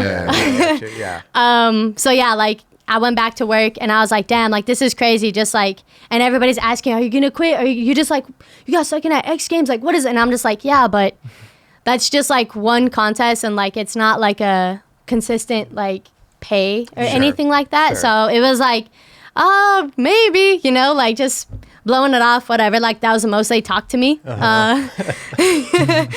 And so continued to work, and then eventually that contest money came in, and I like bought a car off of like Craigslist. It was like a Nissan Xterra for like $9,000, and I was like super pumped because I was like, all right, this is gonna be like I'm gonna drive from A to B to C, because at the time I had a car and it was like so bad, like it was like shaking at red lights. I would have to get a jump here and there. You it was can't like, drive that thing. It's time to upgrade. It barely got from A to B, you know. So That was my first thing. I was like, I'm gonna get a car. So then I got a car. Me and my older brother, he was down at the time. He was down to come with me, and me and Elijah, we drove out to California again, and we ended up like sleeping at like Monique's house, Momo. We call her Momo, but we slept like on her couch and everything, and she lived like, I think at the time, like in Long Beach, so like right by Cherry Park. Yep. And I just remember just like, I didn't even care where I slept. I just wanted to be out, and I was just like, let's just film, all good, like. Right. And I was like, just like going so hard, and like Elijah was skating too at the time, and he would get filmed too, but he just wanted to be around the environment, you know. He was just there to be a big brother, and like, you know, just also get good at skating and skate these spots, because he saw what I did when I was out there for like a month. Right. So me and him, we would just like vibe, and he would like push me, and he just knew I was going for the last part. Like I was just like, I'm doing everything, like I'm skating all these like spots, like I want to just be the best, you know, like. And like it was just so funny, because like we got to a point where like towards the end of the video, we were like filming hammers, and we're so like connected with like Momo and Eric at the time, and we were just thought it'd be funny, like, oh, let's try to land it before they pull out the camera, just like stress them out or something, you know, but not like a hammer, like it was like like a ledge trick we set out to do, and it was just like the funniest thing, and they're like stressing, like putting the camera together, you know. Not trying to hurry up. Yeah. And it was just like, it was super fun. But yeah, Oh my god, dude! I just remember that situation so many times with the filmer's just like, really, dude? Like, they were like, super good sports about it. They knew we were just like having fun. But yeah, so filming for that, and this was like towards the end of 2016, and then I think they premiered it that year. Yeah, I think that they premiered it that year. End of 2016. I think it's end of 2016. It was kind of around the same time. I want to believe it was like the Street League that was out here. Yeah. Am I?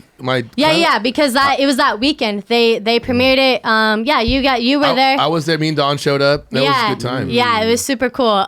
You had no idea that was happening though, right? No. Yeah. Like it was like such a epic thing, because I remember when we got done with like it was like towards the fall, like in the fall of 2016, we finished the video, and they're like, okay, we're gonna premiere it like a Street League weekend.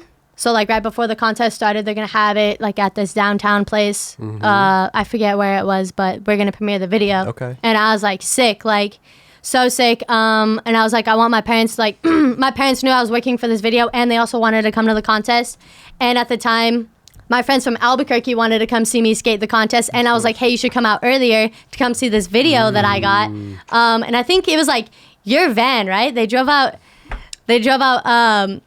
Jeremiah's dad's van, and like all of Albuquerque just stuffed in. How many was it? Like eight people? Were there seats and seatbelts for 8 people?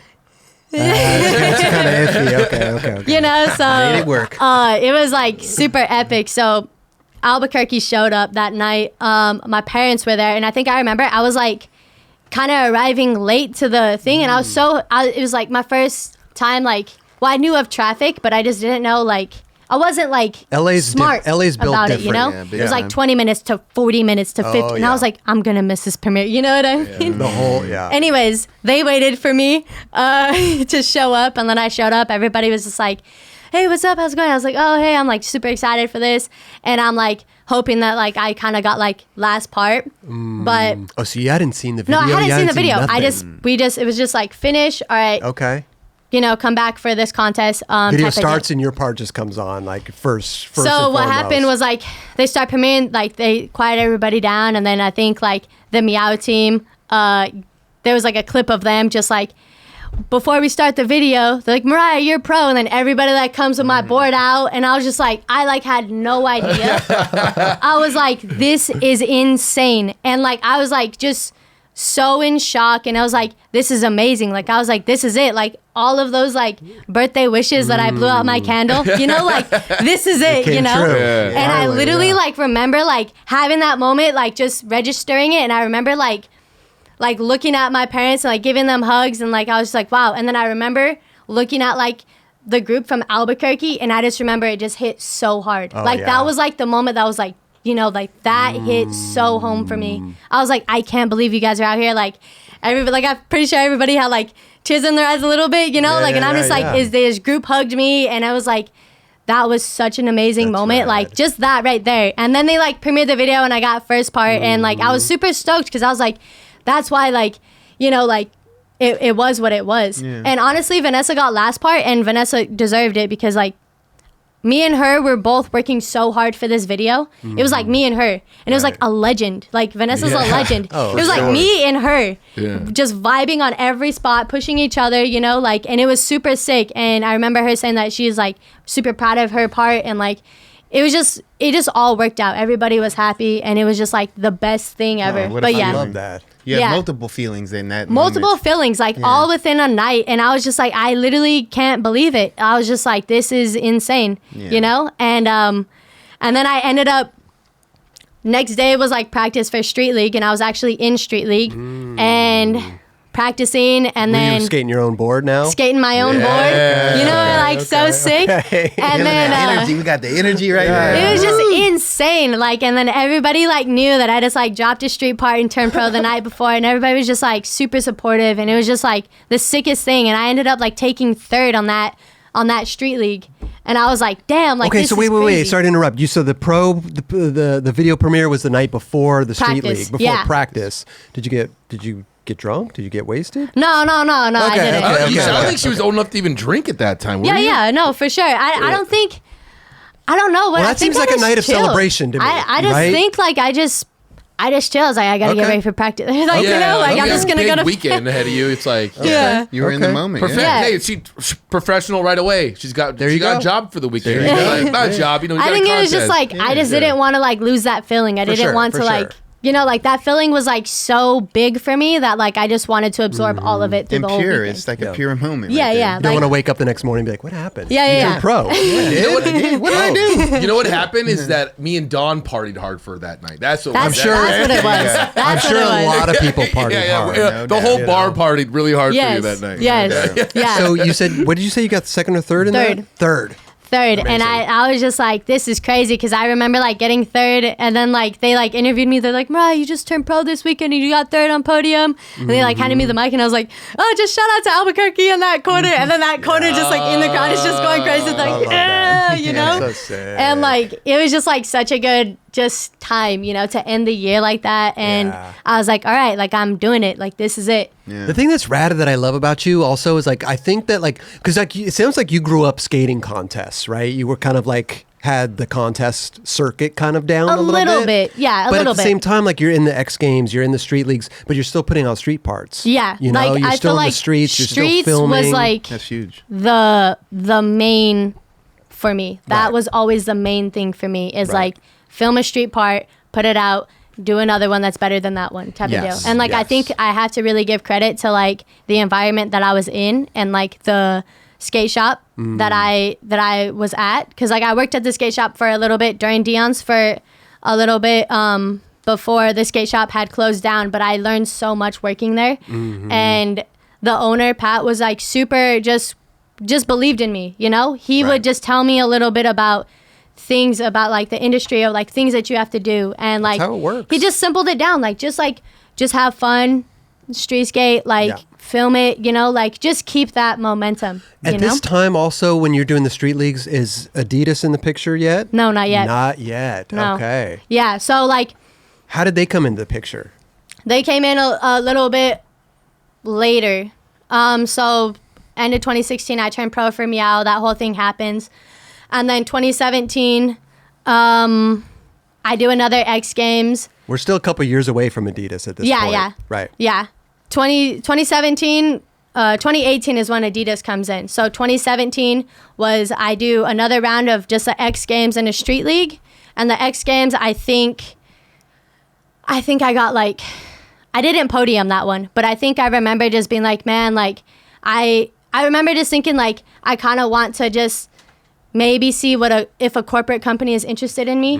Because what had happened was when I was getting flow through the skate shop, when I was like in high school, the middle person left. So then that flow stopped. And then Kelly came and then started sending me shoes. So then throughout that whole like quit your day job process and all this stuff, like I was in S's. Gotcha. And then after like that X Games, I think that I was just wanting to see like what was out there a little bit more. So like I think I remember I might have had to call you. Yeah, me and you talked, and I was talking to Yulene as well. Yeah. And it was more about like where we were, and I was like, dude, I like our budget. I'm like, I can't, and what she wants to do is like, we're not even there. Yeah. And I knew that there was, I'm like, she's good, like Nike or Adidas or someone big is gonna like, they're gonna come after you.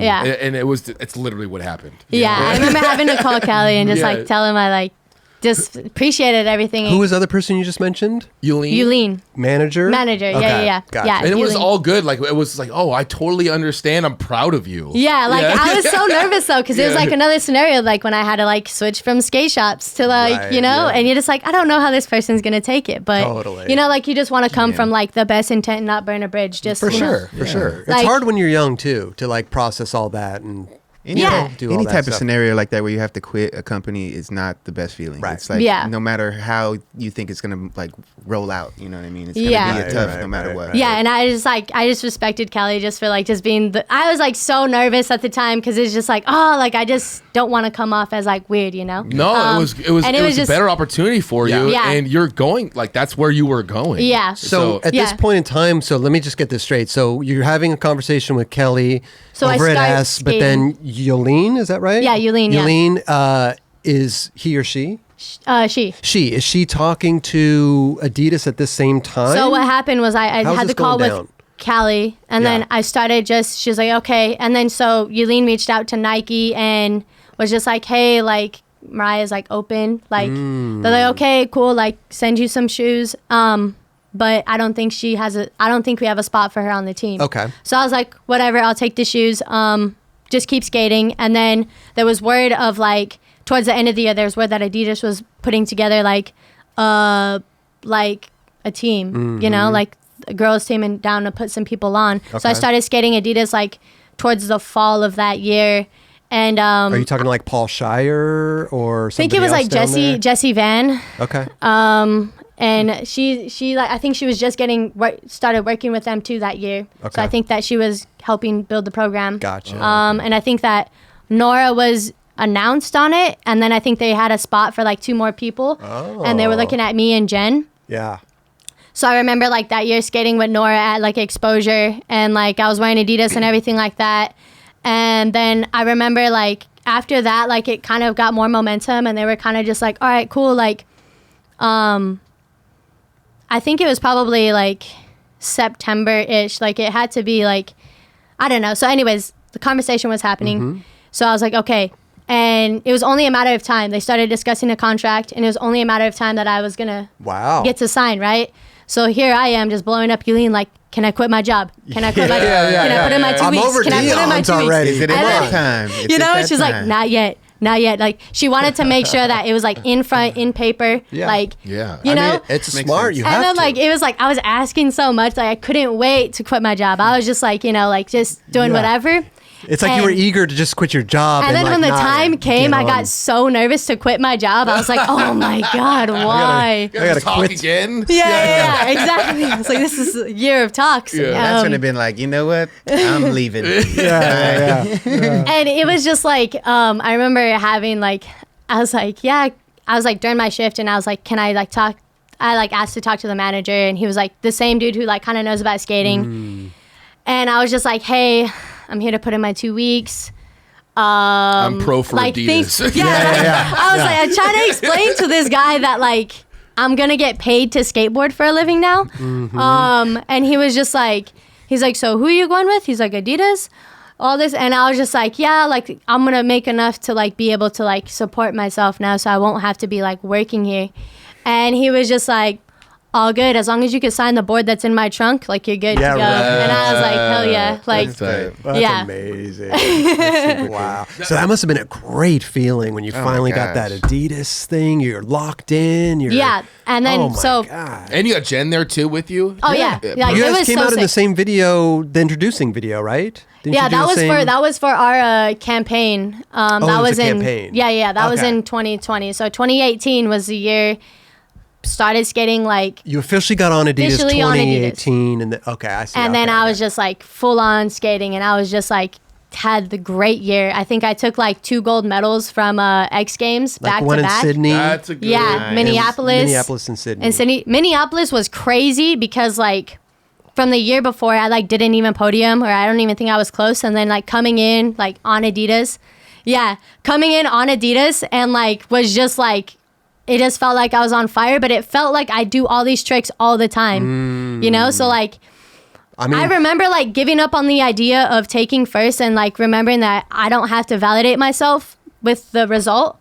Yeah. Just knowing that I had the support of Adidas regardless at the end of the day. Well, I mean, look at your kit right there. Yeah. You know, it's like, you must be feeling good right there. The stripes. You know, you got the shirt, the pants, the shoes. And I just remember like, that was just like such a heartwarming, like, wholesome. Yeah. Flip revert. Okay.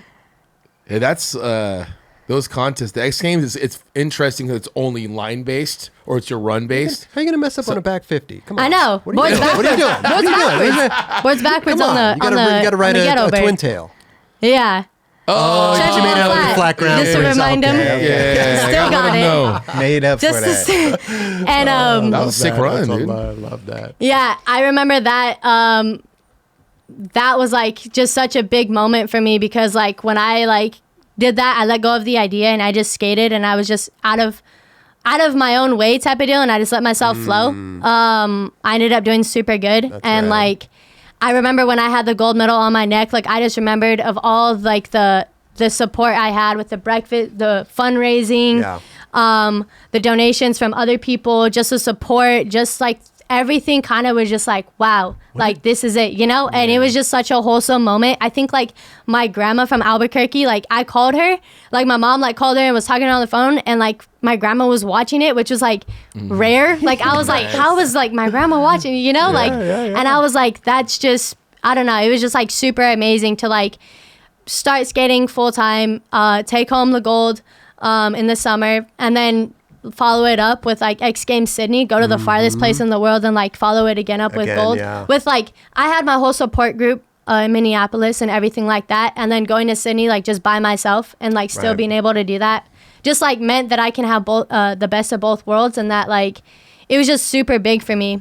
And I was just like, yeah, this is Sydney right here. Yeah, this is Sydney. Yeah. So I remember Sydney being so hot that I would pull up to the practice and I would just do my tricks only once, and then I would just, that was it. Like, and I was just like, all right, just like have fun. And I think like people were like trying to like hype it up, like, oh, is she gonna hold her title or anything like that? And for me, I was just like, dude, I get to like skate full time. Like, I don't care about a title. Like, I'm just like, you know, like I was just like having fun and just get to do all my favorite tricks in a run. So like, it was just like the best feeling. And like doing it by myself, you know, like not having like my support team with me. It's kind of like journeying off on your own now and like doing the whole thing. I was just like all the way out in Sydney, you know, like the biggest like jet lag ever. Oh yeah. But yeah, like it was really amazing to like do that. Ooh. Little body varial. The thing what's fun about X Games is like the other events that are going on sometimes. The best. I've seen the best like concerts and everything. Like it's pretty cool. Through X Games, I was just like, this is like, I love music and skating. It's so cool to like clash them, you know? Yeah. But what a journey from the Applebee's pancake fundraisers to the content, the X Games, and then this, and then turning pro, and then literally having 2 wins back to back. Like you're on this like, I mean, that just happened in a year and a half, the turning pro to like the 2 wins, right? And the Adidas, and a Adidas couple years later, It was like I was chasing that for so long. Like I felt like all of that was gonna, I don't know, like it felt like it, for me, it was longer. Like for me, I felt like I was gonna know who I was like by the end of high school. Because I knew I always loved skating, but like, and I was giving a lot of my time to it, but also to other sports. But like, for me to come out as like a senior, or like after my senior year, and like be able to actually just have the path that I did to piece together like skateboarding. Yeah. I was like, damn, I truly like just like I belong here. Like there's like there's so many times where like it couldn't have worked.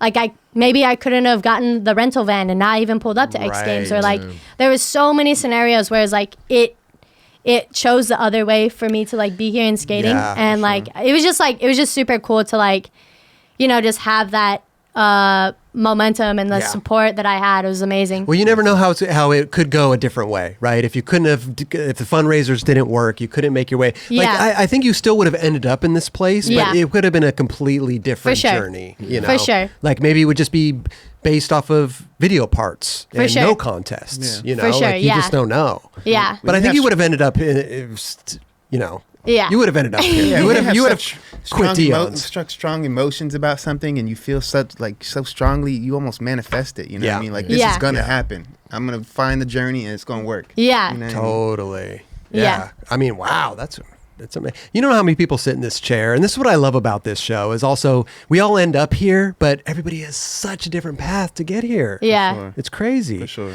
Let's talk about like Olympics. Because like that was a big thing. You placed what, 13th, I believe? Yeah. Overall in street. Yeah. How was that journey getting there and experiencing that? I mean, there was no crowd or anything, and I mean, I'm sure you had a great time. No, yeah, I did. It was unreal, to be honest. Like, so coming off of at the end of 2018, 2019 begins, and they're like, hey, we're gonna like start competing for the Olympics. Like that's what's word is like, all right, so they're gonna host these contests in 2019, and you're gonna have to make top 3 in USA, and like then you get to go skate in the Olympics in 2020. So and you were down for that. You were like, okay. So through my results of 2018, I got picked for the national team for 2019, and started going to all these contests, and that was the biggest, like, hardest year, best year ever to like prep me for something like that, because it was like a treadmill of contests, like so many contests that year, like everywhere, like in like there was X Games, there was street leagues, there was the world skate stuff, world skate stuff, like, and it's almost too much, right?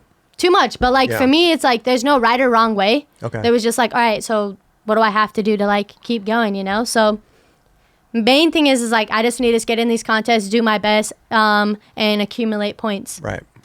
By the end of the year. And I remember like just like going through a lot of contests. And I think I was like in a pretty good position. Like I think I was like in like definitely like top 4 of USA for a little bit, like towards the middle of 2019 summer. And then I think like at Dew Tour, 2019 was actually when I just got signed to Mountain Dew. So that was like also what happened. So 2019, I got signed to Mountain Dew. So I'm getting ready for the Olympics. I have this extra support, which is awesome. And I remember like doing like a contest, and then I think we made it to Dew Tour. And then, I remember we were doing like these contests, and I think like it was Dew Tour. So I got to Dew Tour, and I'm like, all right, I'm the first girl on Dew Tour, like on Mountain Dew. Like I want to show up, and I was just like feeling so good and so contest ready and so experienced. But I was like facing so much adversity that contest of just like first day, like bashed my knee super hard, like my knee swelled up, and I was like, oh, whatever, like I'm not gonna give up. And then like I like was practicing so good, like I was like in my head I was like, there's no way like I'm not gonna podium, like because I was just feeling it when you feel comfortable, and I was like, all right, 20 minutes before like finals, I like try this a 50-50 on the hubba, and I just get smoked. I just like miss, and I just go straight to like my tailbone, just smoked. And I remember like I was kind of just like knowing that I was like smoked, and I kind of just remember it was hard for me to get up, and then I like got up, and it was just like kind of hectic, and then like I like got really smoked. I remember like I was like kind of crying, and like the medic pulls me into the tent, And in my head, I'm just smoked, like I'm all good. Like just, if you could just stretch out my back, like just, like whatever it takes. And, telling the medic, I'm smoked, man. And then I got like people ask me, are you going to skate? Are you going to do this? And I'm like, yeah, I'm skating, like, cause I was just so ready. Like I was just so wanting to, and due to at the time also counted for the Olympics. So it was like, so I'm like, I'm going to get these points, know? So it was just like, all right, let her skate, And I remember like skating and like, just like, it was hard for me to skate, but I remember in my head, I'm like, I can't fall. Like if I fall, I'm done, and I remember I did my best to stay on my board and it was rough. And I remember like after my runs, I would go to the side, the medic would like stretch me out. My back was killing me. I didn't know what happened. And I just kept going. Some reason I was just like, for some reason just kept going, and then anyways, finished the contest. It probably didn't like, I didn't like podium. I think I got like 7th, but I still got points. But I remember like going to the medic and like just being able to just have a moment and just be like, fuck, like I'm trying to do the Olympics. Like I'm smoked. I don't know what's wrong with me. Like it felt like, when you just get bodied. Totally. A little so I thought I just got bodied, and it turns out that I had like a stress fracture in my tailbone the whole time. Ooh, that's okay. And I was just like, because when I got like an MRI and everything, or like an X-ray and MRI, like those are my results. And I was just like, damn, that's hectic. And I just remember just being like, so just like, damn, I'm out. But the cool thing about just like a stress fracture or something is that they heal on time if you let them, So it's not like anything. Broken tailbone can be very devastating. But that just goes to show the skaters. I mean, stubborn. I mean, somebody could, fracture their tailbone and they can't even walk. Yeah, I think it was like adrenaline.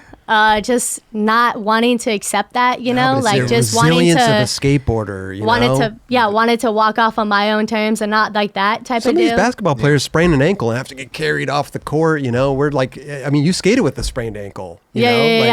Yeah, skated with a stress fractured tailbone too. So yeah, see, but skaters are built different. I'm telling you. Yeah. So that took me out for a little bit, and this is towards the end of the year, and I was just. Or it was towards the middle of the year because like due to it was in the summer, and I remember just those 6 weeks were just like hard, like mentally, of just like, oh, like I see everybody getting ready for the Olympics, like doing all these things, like you just feel like it's a lifetime, even though it wasn't even like comparably bad to anything else, but whatever, like it's injury is an injury, and like I was just like just swimming a lot, like just to keep my mind off of it. You're like waiting for it to heal on its own. There's just nothing you can do. Heal. And it's like not something like you walk around with. Like I remember I had to get like I didn't want to get a donut. I was just like, I'm not getting a donut. That's not going to happen. I'm going to get a Tempur-Pedic cushion. You know what I mean? I'm on Mountain Dew and Adidas. I have class. So I'm going to get a Tempur-Pedic cushion, not a donut. blow-up donut. Like at the, That's not working. No. Anyway, so I had to go through that. And then once I like healed, I think I came back into X Games. And at the time, I think it was Jeremiah and my friend Paz and my brother Elijah. They came with me, and it was like this X Games Oslo, London Street League. Oh wait, was that it? No, that was in 18. Oh yeah. So then we went to Oslo together though when I took 3rd. I was there for that one too. I was judging that one. Yeah, so that was just coming off of oh no, was that one? Oh no, there was another X Games before that in Minneapolis where I took 3rd again, and that was me coming off of a tailbone injury. But I did Street League LA, and then it was X Games Minneapolis, because they were back to back, and Street League LA was so hard for me, like mentally, just to come back in an environment after an injury, and like it was so hard for me to like skate, and it was just hard. Yeah. And then I went into X Games Minneapolis, and I remember I had to have like snowboarding pants or snowboarding shorts. I don't know if you know what they are, but they have like cushion on your tailbone. Yeah. Type of deal. So I like wore those under my sweat. So like if I like slipped out or slammed, I was gonna be fine. But I think it was like little mentally protection. Yeah. Cautious, little protection. you know? Just a cushion, yeah. But I ended up taking 3rd on that one, and then that boosted my confidence. And then I think I went to this contest in China, me and my brother, or we went to Oslo, and then I took 3rd in that one. And then after that, like it was me and my older brother, my friend Paz and Jeremiah went to Oslo. And I took third at that X Games, and then me and my older brother left to another contest in China. It was like in Henan, China, or something like that. It was like another world skate event, but it was like the one that Leticia won. Okay. This is when they had like a bunch of contests in China. Yeah, there was a bunch of them. That was like the real kind of like the real push into the next year for the Olympics. Yeah, it sounds exhausting. By the way, so exhausting by that time. I need a nap just listening to yeah, it. Yeah. By like that time, I was just like, whatever. I'm like just getting these points and just doing my best. So I remember just arriving in that contest, and we had to like take a 4-hour shuttle. Okay. And then the closest hospital was like 4 hours away. So I was just like, this is kind of gnarly. Like we're like deep, you know. And then I ended up skating the contest, but I was like super sick the entire trip. Like I was like bedside the entire time. God. I don't know. Like I don't know what it made. Maybe it was COVID at the time before the world happened, because it was at the end of 2019. Okay. But whatever the reason, I was like bedside for like, me and my brother were like bedside. Like I showed up to practice. I remember literally sleeping in between heats because I was all the way out there. I wasn't gonna like just leave. So I just slept, like, you know, skated my round, whatever. Made it to final. It was like semifinals and finals same day. So just like a hard day of work, and then left, and then recovered from that, and then by that time it was already like 2020. Where did you finish with the points? I was ranked first for USA. Hey, after like so much happening, you know. I was ranked first going in. Okay. Who was second and third? Do you remember? Alana and Alexis. Oh wait, Alexis Sablon. Sablon, yeah. Got you. Okay. Yeah, you three went to skate for street. Yeah. Right. Okay. And I think like going into 2020, that was like the same ranking in the beginning of the year, because after that it was just really Rome before Tokyo. So the contest in Rome.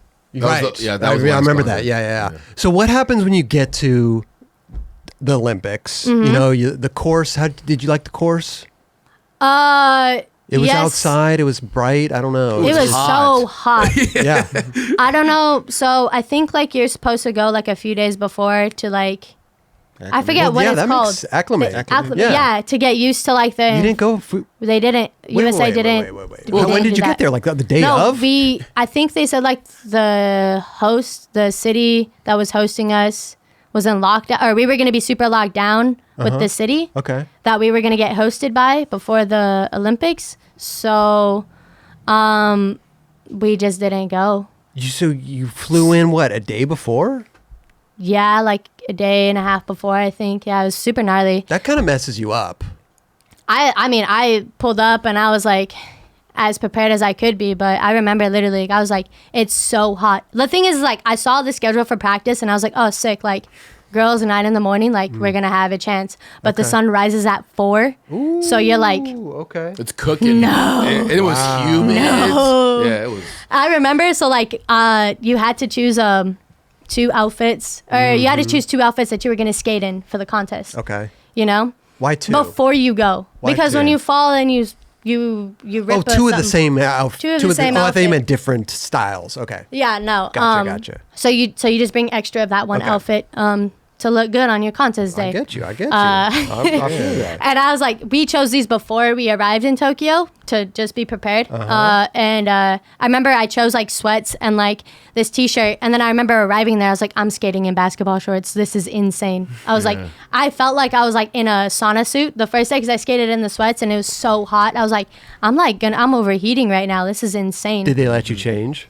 Yeah, like someone had like, as long as I had like 2 pairs of like basketball shorts. Oh, okay. Yeah. So I was just like, all good. Like, it wasn't like that crazy. It was more of just like, you know, finding what worked. Okay. Interesting. Yeah, but it was super sick. Like when you arrive, like it was so it was me, Alana, and Alexis. We're all rooming together. So you arrive and you go through this whole check-in. It was kind of a gnarly process checking in. I mean, we're at an Olympics not peak pandemic, but like they were locked down. Oh yeah, like they were locked down. So this is in 2021. Yeah.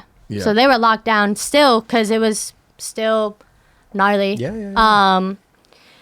But yeah, you arrive and it's super sick. You get into your room and they have like these big like suitcases just filled with crazy stuff. Like what? All the sponsors, like a bunch of like, it was like a bunch of like Nike USA stuff. Okay. Are we talking gear? Gear, or yeah, gear. Like knickknacks, little things? Yeah, knickknacks, like everything. They have like comforters that are like Tokyo. Like it was just take all that shit home with you? Oh, and some. Okay. Yeah, I was just like, I'm taking it all, you know? Did they have they had a store inside the inside the athlete village they had like you could go buy like souvenirs and everything like that too. Gotcha. So yeah, it was super sick. I remember just like, but it was still gnarly because we were still so bubbled. Like it was gnarly. Right, like, well, how are those beds? They were made out of cardboard. Yeah, they were crazy. I kept seeing people posting. I'm like, those like. You go into the Olympics and the skaters get a cardboard bed, or all the Olympians. Yeah. So it was what it was. It was just so weird. So but yeah, weird. like it was super intense mentally, just only because like there's how do you have two of those shorts with you? Yeah, I figured it out. Okay. I figured it out. You want to know something funny? So like those I had to save those for like contest day and practice day. Mm-hmm. So like, but then you swap out like of whatever gear. But during the athlete village, you wear their sponsors, so we would have to wear. But shoes were exempt, so I could wear Adidas. Oh, okay. But like in the athlete village, when you're not practicing or whatever, you're like in your gear. Right. And so they gave us those suitcases that I was saying, and I remember specifically like this shirt that I'm wearing in this photo. I remember specifically like picking out this random fit of just like I'm gonna wear this shirt with like these like. I think it was like blue shorts, right? Uh-huh. Put it on. And like me and Alana are like walking to, I think it was like a lunch. It had to be lunch. So we were walking to lunch and it's this big cafeteria with just like plastic pillars because we have to socially distance. But anyways, we're walking and right when we walk out of our room, I see like one dude with like the same fit as me. And I'm like, I kind of feel like I should change. But then I'm like, it's all good, whatever, keep going.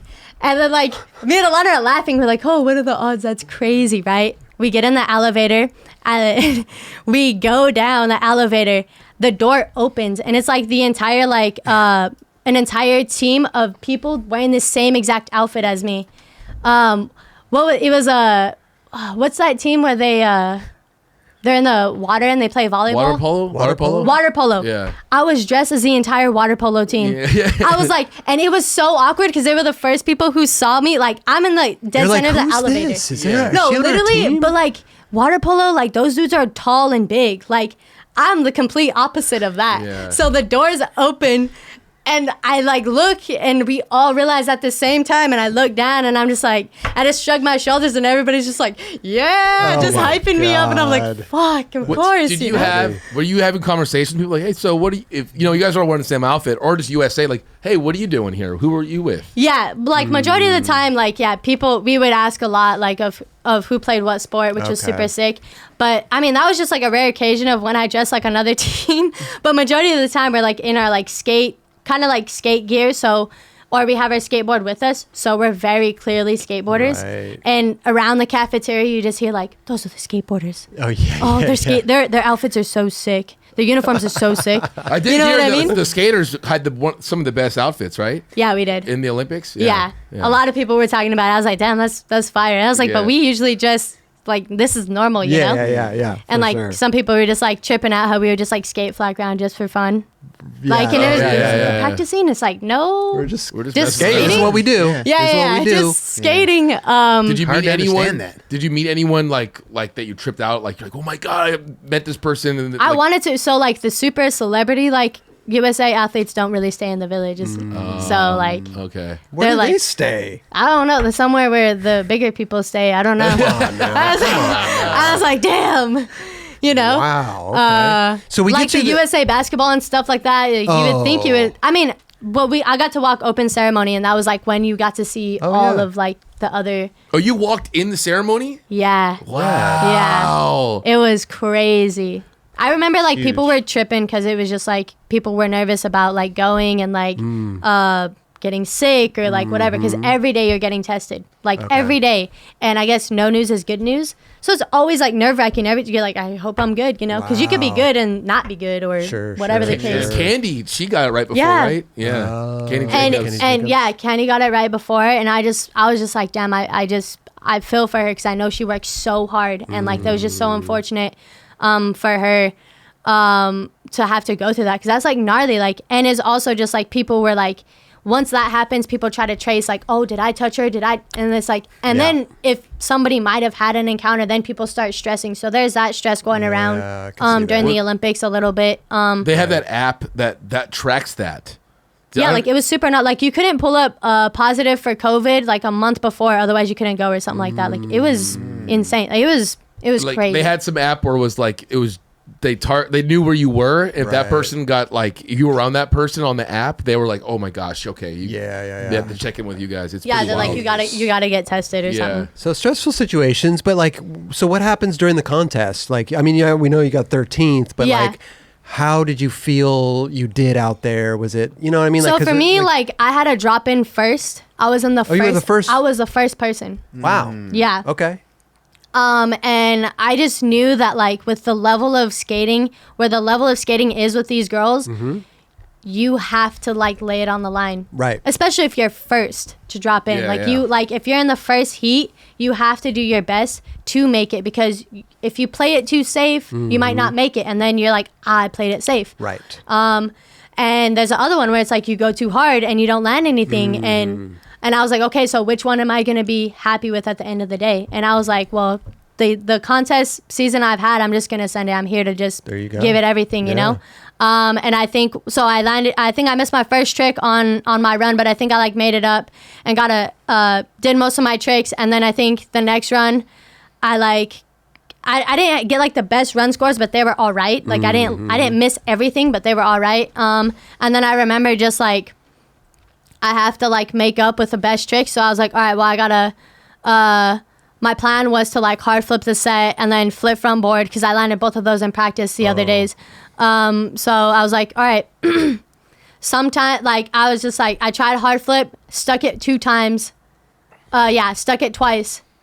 And then I was just like, fuck, like, I don't know, like maybe I should switch it up. And then I was like, and then at the moment I just was like, all right, I'm just gonna hard flip the bigger set, you know, just to like make up for like the smaller one, you know. So I tried hard flip, didn't work, and I was like, all right, I'm going back to like flip front board. So I flip front boarded that 8 rail first try. Oh wait, no, I tried hard flip one more time, I didn't make it, and then on my last try I just flip front boarded like the rail, and that was the only score that I had. But it carried me for a while. Wow. But, you know, it is what it is. I didn't learn all my tricks. What were you doing in the middle of the try? So you would try a trick, you maybe didn't land it.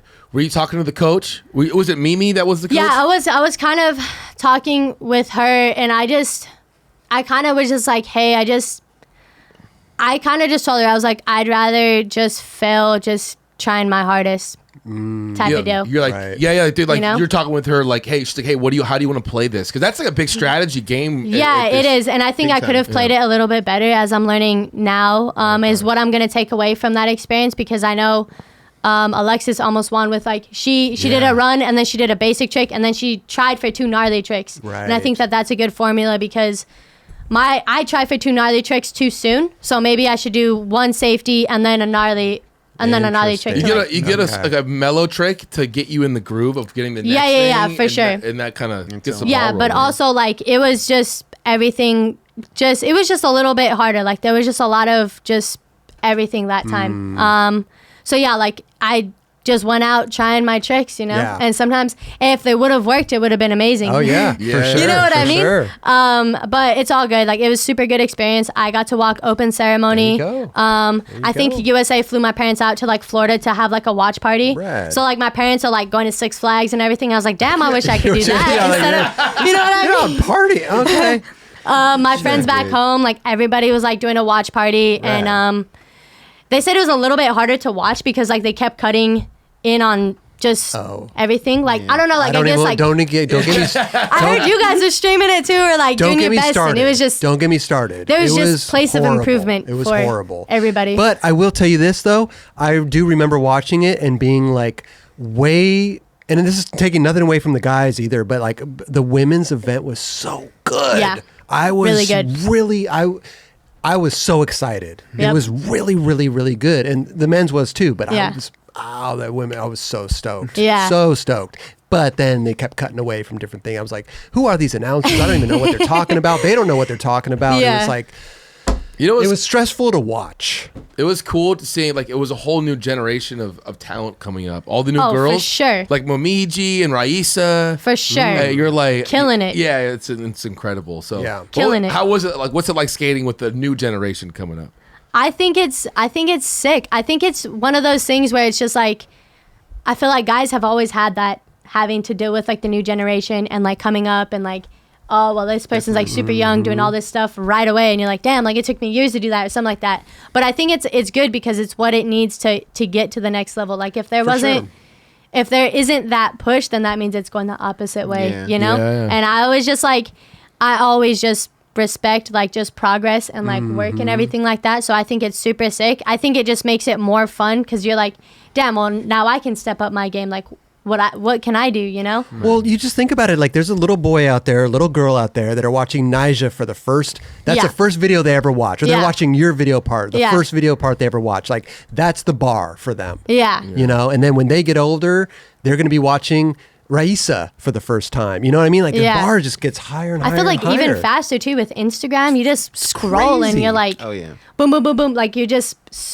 hit with everything. It's so insane. Yeah. No, it's super sick. Speaking of video parts and everything, I know you just came out with like just recently. What was it? The Rapa Nui. Yes, dude, that was a good part. Thank you. That was good. That was I was filming 28 that was like 2017, 2018, 2019, 2020. Okay.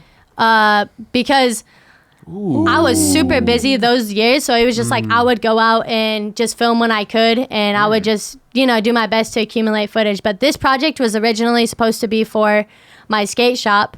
Oh, really? And the Beach Zone, and it closed down. But at the time, like when it closed down, I think I was already on my trajectory of like getting sponsors and skating full time and everything like that. So this was a couple years in the making, this part? Yeah, here and there. Like it was like it was a couple years here and there because I did like at the time, like I was also doing like the Jen and Mariah campaign and stuff like that. Like I was also, this was just like a passion project on the side of all the main projects on the side of contests. This was a great part. Yeah. Thank you. You killed it. This one was like I was super happy to like drop this one in the timing because a lot of it was from New Mexico and a lot of it was like just like what I became throughout the, like, it wasn't like, it was a few years in the making, but it was like with so much other stuff going on, and I was able to accumulate this and just take away like the good stuff, and just really be patient, which is like why I feel like this part did so well. Yeah. Because I originally wanted to drop it before the Olympics. Interesting.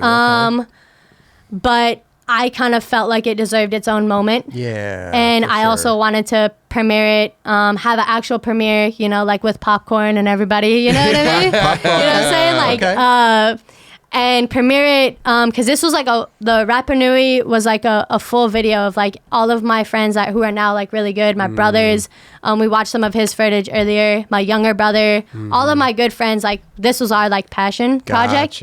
Because we kept going even when like the skate shop had closed down, and we got to a point where like we were really stoked on our footage, and we were just like, let's premiere it. Rad. But they also were really cool about it because I had such a busy life with like the Olympics and everything like that, that when we got to premiere it like earlier this year, it was able to have its own moment, and I was super excited. Like there's Jerry's clips in it. Yeah. But yeah, so this was kind of like maybe like my farewell to Albuquerque a little bit, just working with the people from it and everybody like that. So it was really sick. Gotcha. Yeah, a great video part. Yeah, I enjoyed it. Yeah, I saw you guys analyzing a couple of the clips. I was hyped on that. I was sick. Thank you. I mean, you did a great job. But this was gnarly, dude. Between the grades. Yeah. Oh my gosh, you were speed wobbles right there. Speed wobbles. Yeah. What was this clip like? Scary. I think, but it's like it's a known spot in Albuquerque. Like the locals, my brothers, like everybody knows that spot. So it's like that's kind of how it is. Like there's that one spot that you just have to get a clip at. So wait, so everyone does tricks into the abyss? Mm-hmm. And you just that's disappear? the thing. Yeah, you disappear. You go as far as you can and you run out and like, no, it's insane. Yeah. There's a patented hard flip. Yeah. Got those wired. And this rail, I could tell you were really psyched right there. You know, I definitely blacked out on the kink trail. You blacked out on the kink trail. So like going into this project, like it was like a home base, but I also did some stuff in Cali too. But I was like, that was on the bucket list. And you know, when you have that one trick that you're just shooting for the stars and you're like, I don't know how I'm going to do it, but it's on the bucket list, right? So. Well, let me ask you a question. Is there something, because like when I look at that rail, there's like 2 levels to it on the other side. Does that make it feel more safe when they're like a higher level and a lower level where you could like, okay, if something goes wrong here, I have some type of like exit plan? That's the way I look at it. I don't know. Yeah, so this is my first kink trail. I didn't really know how an exit plan works on that. Okay. I was like... Well, it's good because it's a little bit of an angle to it, right? Is a little bit of an angle. So it's like you can really just position yourself. So that day, I remember like...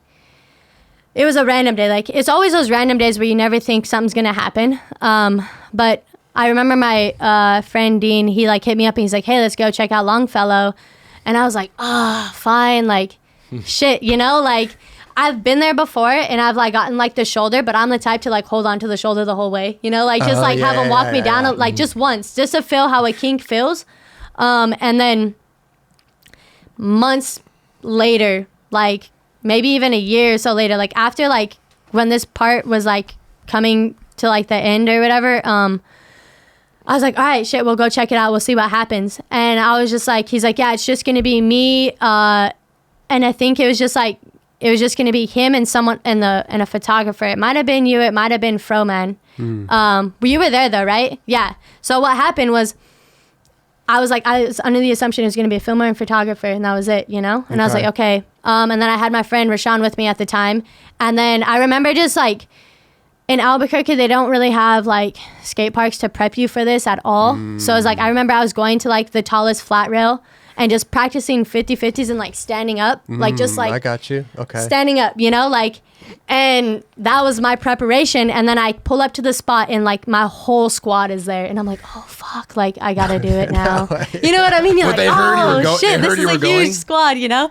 But it was. They heard you were going, or I guess so. Yeah, like my Dean like told everybody to like meet up and was like, hey, Mariah's like gonna check out Longfellow. But like they didn't tell me, you know. And I was just like, so in my head I was like, oh, it's gonna just be a very intimate, sure, you know what I mean? Pull up, yeah. whole squad's there, and I'm like, oh shit, you know. And I'm like, I'm a little stressed, but like I remember I was like rolling up to it a lot, and then I remember I did like the 50-50 and like kind of like put heels in, but like just put 2 chucks on and jumped off towards the stairs. Oh, okay. And then I remember like going back to like the run up, and I remember just like saying to myself, like, you're just gonna hop on. Like I was tying my shoes and I'm like, just hop on and see what happens. Like, right. Who cares if you slam? Like I was like, I don't care what happens. I'm just gonna do it, you know? And literally, so like this was like, I did a few tries where I like touched 2 trucks on it and then like kind of felt it, but I never stood up. Gotcha. So I was like, this try, I'm gonna stand up. I literally went, the first one that I like ollied on and stood up, I was riding the whole rail just like that and landed it. Landed it, but blacked out. Like it was one of those things where it was just like, I ollied and then I like remember just getting on, and I remember just like going through like subconsciously, like going through it and rolling away. And like in this clip, you can slowly see like right when I land, I'm like, oh my God. Like that's why I was saying you looked really psyched when you landed. I was like, I had no idea. Like my mouth is open, like right at the end, just like, oh my God, I did it, you know? Like hands type of are like going up, like. And I remember just like my whole squad was just like going crazy. I was like, this was crazy. And like we went to my friend's house and turned up that night. So that was it. Okay. Yeah, that was. So then it was necessary. That was like, that yeah. Was it, yeah. Well, you didn't have a street league the next day. Yeah. But so that was the try. That was this try. Yeah. You just put it on. You put your trucks on there once, and then the next try, boom. No, I put on my trucks a few times, bailed. Okay. And then the one try where I was like, I'm gonna stand up all the way on it, I like did it. Wow. But I think it was because I was doing those like 50-50 stand up, 50-50 stand up, and I just like let that just do its thing, you know. And I was able to to get away. But yeah, I was like super pumped, and I just couldn't believe I did it because it seems so impossible for me to like, as far as just like, I don't know, it just felt like an impossible reach for the stars to hit a kink trail in the streets for me, because I haven't seen a girl do it, or haven't, like, you know what I mean? And it was one of those things where it was just like, that felt great. I'm just, and then that was when I was like, all right, yeah, part's done. Well, when you did that, did that give you the, you know, like thing in your head that like, oh, I can do this kink trail. Maybe I could do like a bigger kink trail. Oh, for sure. I have photos on my phone of just like the next kink trails I want to hit. But, okay. But like I said, it's like, you don't wake up every morning like, I'm going to do it. It's more of those days where you don't really expect it. You pull up and you kind of do it. Yeah. But like, I definitely have a lot of bucket list tricks in the streets that I still want to do back home here in LA. Yeah. Like, I just think it's so important to like have that. Are we working on something right now? What's going on? Yeah, so I just finished the Thunder part, which came after this. And that was kind of just, we dropped this part. I wanted to drop this part, and then I got invited to the Thrasher Vacation, which was super sick. And I got to skate and grow momentum there. And then after, I kind of just took a break from contests. I did like the Olympic contest and Dew Tour, of course, for Mountain Dew. And then just the Olympic ones, I said no to street leagues and X Games just so I could just skate streets and just have fun again. Yeah. Like, not that contests aren't fun, but just to have like that. Just you're focused on it. You're focusing on street. You're like, hey, because that's like that now it's like training. But the contest, that's a whole different beast. Oh yeah, for sure. You got to go back to your roots. Yeah, I think having a good balance is like super key for me specifically, because I think like if I can balance like contests aren't everything, street skating isn't like everything. Like the fact that I just skate and have fun is everything. So it's like. Yeah. When I can find things that lean over to the other and they both like coincide, you know what I mean? Like it feels good to be on that trajectory. Totally. So any Adidas projects coming up? Or? Yeah, I have a few ideas for just video parts and everything like that. Okay. Do we have anything in the bank already? What's going on? Anything in the bank? Yeah. Yeah, I mean, there's definitely projects in the works. Okay. But yeah, I think it's more of just, like I said, I'm definitely pushing for like a higher level for my next parts for sure. Yeah. But I also like understand that that's going to come with its own battles.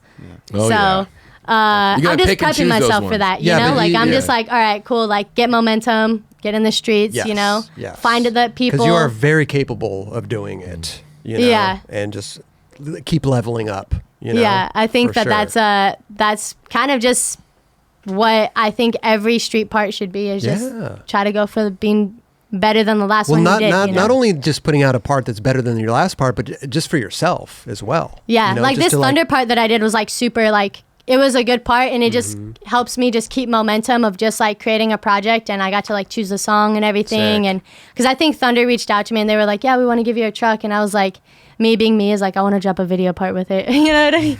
Yeah, the hard flip again. That hard flip, so that gap is like, that's like a super special spot in Albuquerque of just like, you do that gap like you're good, you know? And I remember back in the day I would ollie it and I was like, wow, I did it. Like this is like the tier, and I wanted to just go back and hard flip it.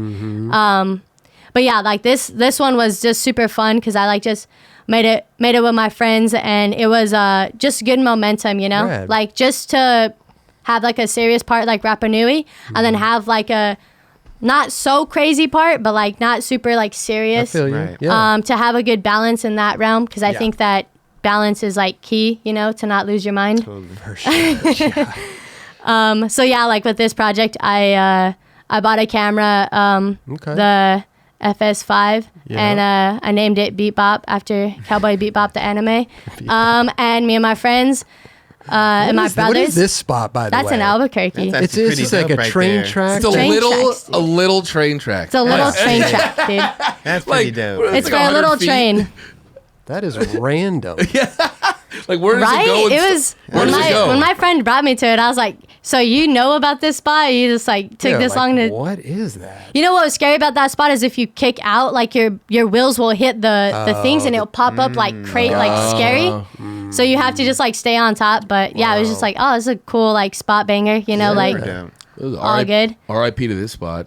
They took this spot out? I'm pretty sure those things are gone. Or they've knobbed it 100 times. Shout out, Jen. So that spot that I just skated, those benches, like me and Jen were skating it, and it was for our campaign, for the Jen and Mariah campaign. And Jen actually got like her car like stolen and like crashed and like set on fire. Oh my God. Insane. Like it was just like while you were skating it? Yeah, so like it was just like I think she parked in like the neighborhood and like I think she had some of the Adidas shoes that were like in her backseat, but they broke in. They were obviously drunk because there was like Fireball like in like left on the seat. Oh, like they were kicking it. And Jen left the keys in the car. What? And they push to start, and then they just drove it and crashed it and tried to set it on fire and like flee the scene. Wow. But you know, it was maybe meant to happen. That car was going through it anyways. Was it? Like Okay, it was one of those. Yeah, it was a blessing in disguise. Blessing in disguise. She got a better car. Right. Well, it's like a lot of anxiety to go through. Like, Oh, yeah, you're for skating a sure. Spot, your car's gone. For it's sure. on fire. Yeah, It's like super insane. Damn. But yeah, like I feel like it was fun to do like a project like this, and then same thing for like the Jen and Mariah campaign. That was super fun because we were dropping that with our Adidas shoe, our Right. colorway that we got. Yep. And that was like so fun because it was me, Jen, and like Sam Nar, and we were just having so much fun filming for it. We were just getting clips, whatever clips was happening, and I was doing contests in street skating as well because that was during 2019. So during that whole like treadmill of contests and still trying to make space to like film what we had. And I think we were both trying to I think it was going to be 2 parts, but then it ended up just being one because when the world shut down, we couldn't skate anymore. But we Right. had like one super fun trip. We went to Spain, Mallorca, Spain. Yeah. And it was we got like a big Airbnb with like a hot tub and like Damn. Okay. the Adidas was treating us good. yeah. And you know what I mean? Okay. And we Living were it up. going in, so we would skate super hard and then just drink wine and just There sit in the you- hot there you tub, talk go. some shit, Yeah. rinse and repeat, you know? Like it was so fun. Yeah, that sounds But yeah, fun. so yeah, when we got to do that, it was that was like a super fun project to just Right. build momentum. That's a great thing with like Adidas too, is like you have, I mean, I'm sure you could kind of pitch ideas to them and they have a lot of They have marketing connections, budget, you know, Oh, they can yeah. make Yeah. things happen, which is Yeah. awesome. If you have a solid idea, yeah, they'll definitely back sure. it for sure. Like, hey, we want to Definitely. go to Mallorca and drink wine in the Well, spa. you leave out the you leave out out. the wine and the spa part. We just but, so you know. happen to have a hot tub Yeah, and wine. there you That go. was what, There you that was go. what There happened. you go. It's so funny because like when we were just having a great time. But anyways, we had like this big table in our Airbnb, and I was like doing shit for the Olympics. I had to like update my whereabouts or whatever because they need to know where you're at all times. Really? Weird. Yeah. Anyways, I was like filling this thing out on my computer, and then like Jen, like I had like a glass of wine like right here next to me, and like Jen for some reason wanted to sit like directly next to me, bumped the wine, and it just like got all over like the keyboard? computer keyboard, and the screen just went black, and I was just like, and then just like, oh shit, sorry. And then like we tried to like just flip it over immediately, and I'm like, oh, it's dusted, it's all good. But I wasn't like that bummed because I knew like 3 other people had a laptop, so I could just do whatever. okay, but okay. and I was also just like, I'm not trying to kill the like whatever, Yeah, you know. yeah, Shit yeah, happens. yeah, It's a yeah, skate yeah. trip. Yeah. I got Apple Care, so thank God, you know. It worked itself out. You know what I'm saying? That's key right So yeah, it was just like super fun trip when we Rad. were just like filming. Went to Miami, which was super fun. Okay, Just went okay. to a bunch of like spots. I like, love it. Just to like get clips, and I was like, that's so sick to like just have like a vibe. For sure. Yeah. Miami's I love awesome. it. You're doing it, and you're. You've already gone through a lot. Yeah. And you're like not It's even crazy. You're like still on the up and up right here. Yeah, It's he's like just starting. Yeah, that's a lot. It's super insane to like even just hear it out loud when I say it. I'm like, Yeah. God damn, you Yeah. kind of went through it. You did. But you know what? You're here, you're doing it, and I mean, you've got so much to look forward to. Yeah. You know what I mean? Definitely. That's a beauty of it too. And you're a role model for so many people. It's like Yeah. how does that feel?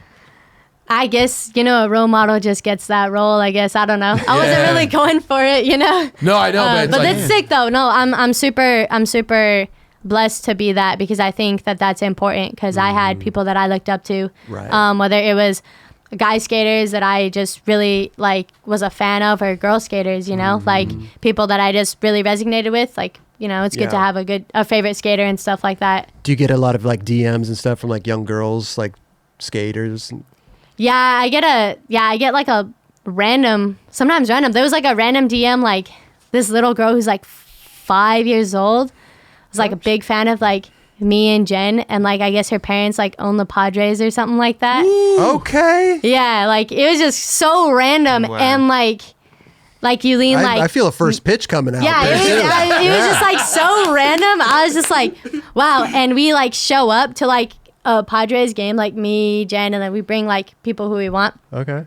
We're in the owner's box, so it's like right behind home plate, and like it was just so crazy just being around all these like just rich people, and you're just like, well, it's like I'm a skater, like what am I doing here? You know what I mean?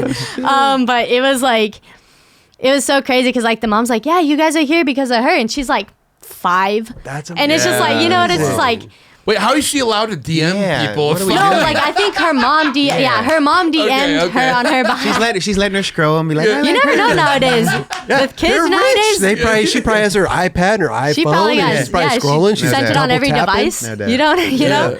It was so like in those moments you're like, damn, that's crazy random, you know, but random. Whatever, this worked out. Thank you. Yeah, I will come to the game, you know, like it was super cool. Hey, who knows? That little girl could be winning X Games and Street Leagues someday, you know? You never know. You never know. I mean, gosh. She could play for the Padres one day. Well, this is true too. Or just watch the games from the owner's box. Whichever one. The owner's box is crazy. Yeah, sounds cool.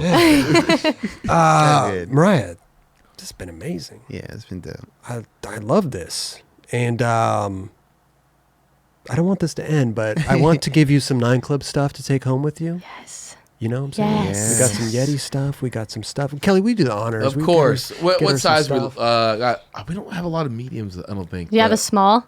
I think we might have small. Let me We're check. running low on stuff, but we do have Yetis and mugs and stickers and stuff. There's some goodies back there.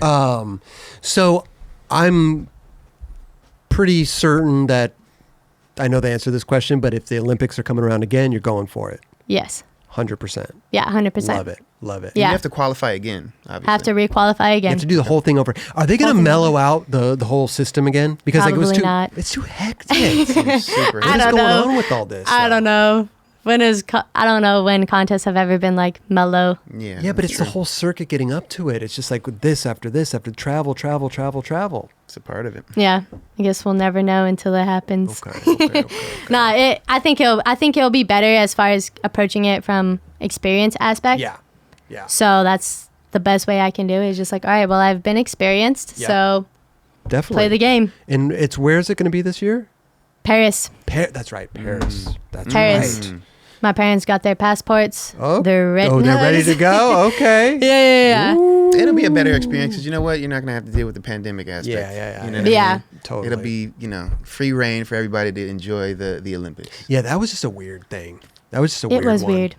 And hopefully they get better announcers and everything like that. And I know. Why don't they hit you guys up? You would think that. Listen, I'm down to do it. You know, because like I was listening to the whole Olympics thing, and I was getting so angry because these people didn't know what they were talking about. They literally had no idea. They were calling Steve Caballero, and like all these weird, like they were, it's a back, like heart, like they didn't know anything. Yeah. And I'm That's sitting crazy. there like, and supposedly they would announce like swimming and skateboarding and like all these different things. And I'm like, there are so many talented people in skateboarding. Yeah. Like, get some skateboarders who are talented in there to like announce this thing. Yeah. Properly. Like you're talking to people who don't know anything about skateboarding who are watching it. Like, let's educate them, you know? Yeah. True. It was super quiet I was pissed. from my perspective. It was like a few claps here and there when I was skating. Just and that's got to be weird too, right? you're just like, oh, thanks. Did I drag my toe on it? Like, what happened with that? Yeah. You know? Well, good luck in that. Yes. You know? Thank you. I'm already putting my bet down with, some betting service. First place. You know, I'm going to make $1 million off of you. Let's go. There it is. Who was it that placed the bets? Jimmy Wilkins. Jimmy Wilkins. Oh my God. On Keegan. Yeah. Wow. He won a bunch of money. Wow. Yeah. What do you win, like 30 grand or something like that? I think he bet like a couple $100. Like 4 grand or something? Wait, he bet a couple $100 or he bet I think he put like, I think he was just like, went to Vegas. It was like, I can't remember this. I don't remember. He threw a couple thousand, I think, down. Maybe it was a couple thousand. Yeah. But he walked away. He went to Vegas, bet, and then drove back, and then drove back up to collect his winnings. That's so Vegas. rad. Yeah. Crazy. Did he have odds on that on him as well? Like, what were the odds? Dude, you know what? We should go back and watch that. Yeah. If you want to know, go back and watch that episode. It was good, though. Yeah, But now that I know that's an option, my money's on you. No doubt. We're bringing home that goal. We're going to hang it right here on the sign. If There it's it okay, is. if that's okay. There it is. You'll wear it the next time. Just have the chain. Oh, my gosh. Yeah. That'd be an honor. That'd be an honor. Listen, Mariah, thank you so much Thank for you. coming on Thank the you so show. much. Real Thank talk. you. We have 9 Club Yeti. Stay Whoa. hydrated. I know you got your Mountain Please Dew thing do. there too, but you know what I'm saying? Christmas is coming up. You could, There we go. you could add it to your collection, you know? I Yeah. don't know if you have one of these. You put your little coffee in there in the morning. There it is. Hot or your cold, thing. it'll keep it at that The temperature. thing I love about Yetis is they're dishwasher safe. Yeah. A lot of these water bottles aren't dishwasher safe. You don't hand wash? Nah, I I'm put just it- I playing. put it I'm in just the playing. dishwasher. I do like tossing them in and I don't I'm like just waiting. playing. I'd get it done. Yeah. So save some of these stickers because when you get on the podium, first place in the Olympics, we give you $20 photo incentive. Or All right? Thrasher cover. Or a Thrasher cover. Oh, Yeah. yeah. That should cover too. Yeah. $20 for each. No. Just You have to get both to get $20. So they're both 10. No, No, if you don't get no. both, you don't Listen, get. Oh, you don't get the 20. wait a minute. No, if we're going Thrasher cover and Olympics, that's $40. 40 whole He's dollars. upping it up. Oh, so this is different. There you go. But you have to get both to get 40, and if you get one, you don't get anything. No. Oh. What are So you talking about? win all be You all. still get You just When are you said- changing all your? No. So is it $21? $20 for I'm just Thrasher cover. kidding. $20 for podium. We'll There take it is. either or both. Oh, you That's really right. you really stepped it up on that one. Yeah, that's a good deal, Chris. It's a good deal. Yeah, it's a good deal. We're just trying to get our brand out there. Just trying to get there. Just trying to get there. I love it. I love it. I also have some gifts for you guys, What? actually. No. No, yes. Yes. Okay. Beautiful. I love gifts. Whoa. All got right. So here? this is some coffee from New Mexico. Hey. Pinion coffee. Ooh, okay. Where'd you get- Is this? Do you drink this? Is this your brand? When I drink coffee. No, it's not my brand, but Okay. that's just like New That's Mexico. good New Mexico coffee right there. Yeah. Perfect. Pinion Okay. coffee. I also have Let's go. We have more. Let's go. Naturally flavored. is- Okay. my older brother. He wraps jewelry just on the side. So shout out Elijah. His Okay. company's called Stay Stoned. Stay stoned. Thanks, Elijah. And there's some necklaces and stuff. What? I don't know if you guys are Let's see this. jewelry Thank you. people, but Okay, Christmas is yeah. coming up as well, you know? Look So at that. Red, go blue, ahead and, green. Oh, I like the green one. This is almost okay.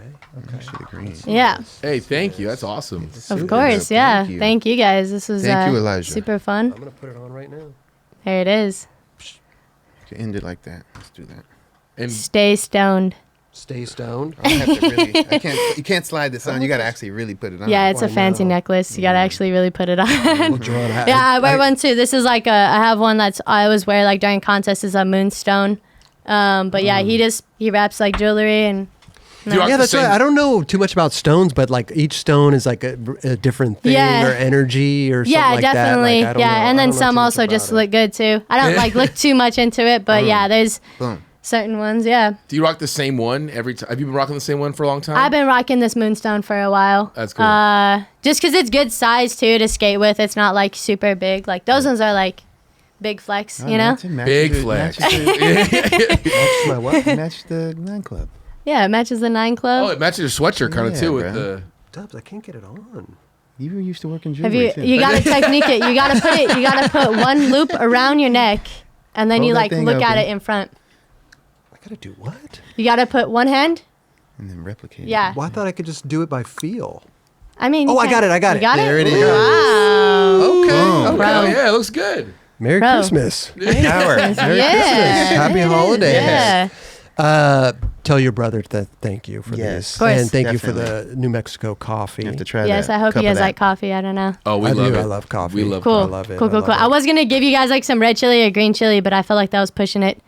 I don't know. Do you guys like spicy? No. No. Roger does, but Yeah, not Roger us. works with it. Yeah. Okay. So yeah. It's okay. I felt like coffee was safe. We have too. the do you like spicy?